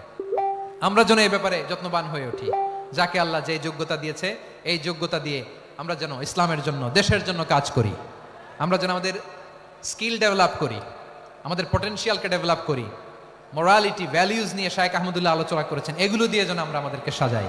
আল্লাহ তাআলা আমাদের দেশকে তুমি নিরাপদ করো, আমরা পড়ি আমিন। আল্লাহ আমার 18 কোটি জনগণকে তুমি জনশক্তিতে রূপান্তরিত করো, আমিন। আল্লাহ আমরা হাতে হাত রেখে, কাঁধে কাঁধ মিলিয়ে ভাই ভাইয়ে যেন এই দেশকে গড়তে পারি, আল্লাহ তুমি তৌফিক দান করো, আমরা পড়ি আমিন। আমার প্রিয় মহিউদ্দিন ভাই বলেছেন, হুজুর এমন একটা ঘোষণাপত্র দিয়ে যাবেন আজকের এই ঐতিহাসিক যশোরের প্রোগ্রামে, যেটা গোটা বাংলাদেশে মানুষ এটার উপর আমল করে। আমি যে কথাটা বলেছি এটাই, আসুন আমরা আমাদের জনসংখ্যাকে জনসম্পদে ট্রান্সফর্ম করি। আমাদের জনসংখ্যাকে আমরা যেন জনশক্তিতে রূপান্তরিত করি। জনসংখ্যাকে ট্রান্সফর্ম করে জনশক্তি দিয়ে আমরা যেন আগামীর বাংলাদেশ, স্বাধীন বাংলাদেশ 2.0 কে গড়ে তুলি। আল্লাহ তাআলা আমাদের সবাইকে কথাগুলো বোঝার আমল করার তৌফিক দান করুন। এই জেনজি, ক্ষমা করে দিও আমাকে, অনেক ধমক দিছি, বকা দিছি। আল্লাহ তোমাদেরকে করুক, কবুল করুক, যশোরবাসীকে কবুল করুক, আদ দিনকে কবুল করুক, এই মেডিকেল কলেজকে কবুল করুক, ইসলামের জন্য বাদ ভাঙা এই জোয়ার এবং উচ্ছ্বাসকে আল্লাহ তাআলা কবুল করুক। হাযা মা ইনদি ওয়াল ইলমু ইনদাল্লাহ আলাইহি তাওয়াক্কালতু ওয়া ইলাইহি উনীব। সুবহানাকাল্লাহুম্মা বিহামদিকা আশহাদু আল্লা ইলাহা ইল্লা আনতা আস্তাগফিরুকা ওয়া আতুবু ইলাইক। আল্লাহুম্মা আমিন। রব্বানা ظلمنا أنفسنا وإن لم تغفر لنا وترحمنا لنكونن من الخاسرين. ربنا آتنا في الدنيا حسنة وفي الآخرة حسنة وقنا عذاب النار. ও বিশাল আকাশের মালিক, বিশাল জমিনের মালিক, তোমার আকাশ বাতাসের তুলনায় আমাদের হাত দুইটা বড় ছোট্ট রে আল্লাহ। ছোট দুটি হাত পেতে বুক ভরা আশা নিয়ে তোমার শাহী দরবারে চেয়ে রইলাম। আমাদের জিন্দেগির গুনাহ খাতা তুমি মাফ করে দাও। আমাদের আব্বা আম্মা, দাদা দাদি, আত্মীয় স্বজন সবার গুনাহ খাতা তুমি মাফ করে দাও। আমাদের যত আত্মীয় স্বজন কবরের বাসিন্দা, প্রত্যেকের কবরটারে তুমি কোরআনের নূর দিয়ে মোনাওয়ার করে দাও। আল্লাহ, আজকের এই যশোরের প্রোগ্রামকে তুমি কবুল আর মঞ্জুর করে দাও। সূরাত বনী ইসরাঈলের 70 নম্বর আয়াতের আলোকে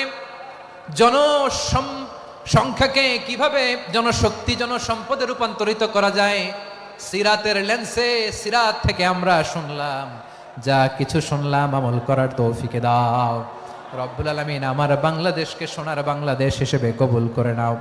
আজকের প্রোগ্রামে যারা জয়েন করলো তাদেরকে তুমি কবুল করে নাও রব্বুল আলামিন। লক্ষ লক্ষ নারী পুরুষ যশোরের এই ঐতিহাসিক তাফসীর প্রোগ্রামের মাহফিলে জয়েন করেছে। আল্লাহ, যেভাবে সহি সালামতে আজকে মাহফিলে জয়েন করলো, সহি সালামতে প্রত্যেক ভাই এবং বোনকে তুমি গন্তব্যে পৌঁছে দিও।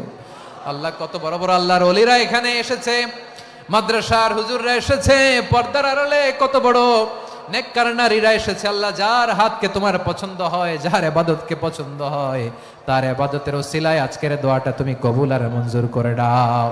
রব্বানা তাকাব্বাল মিন্না ইন্নাকা আনতাস সামিউল আলিম ওয়া তুব আলাইনা ইয়া মাওলানা ইন্নাকা আনতাত তাওয়াবুর রহিম। সুবহানাকা রাব্বিকা রাব্বিল ইজ্জাতি আম্মা ইয়াসিফুন ওয়া সালামুন আলাল মুরসালিন والحمد لله رب العالمين. واجعل آخر كلامنا عند الموت لا إله إلا الله محمد رسول الله.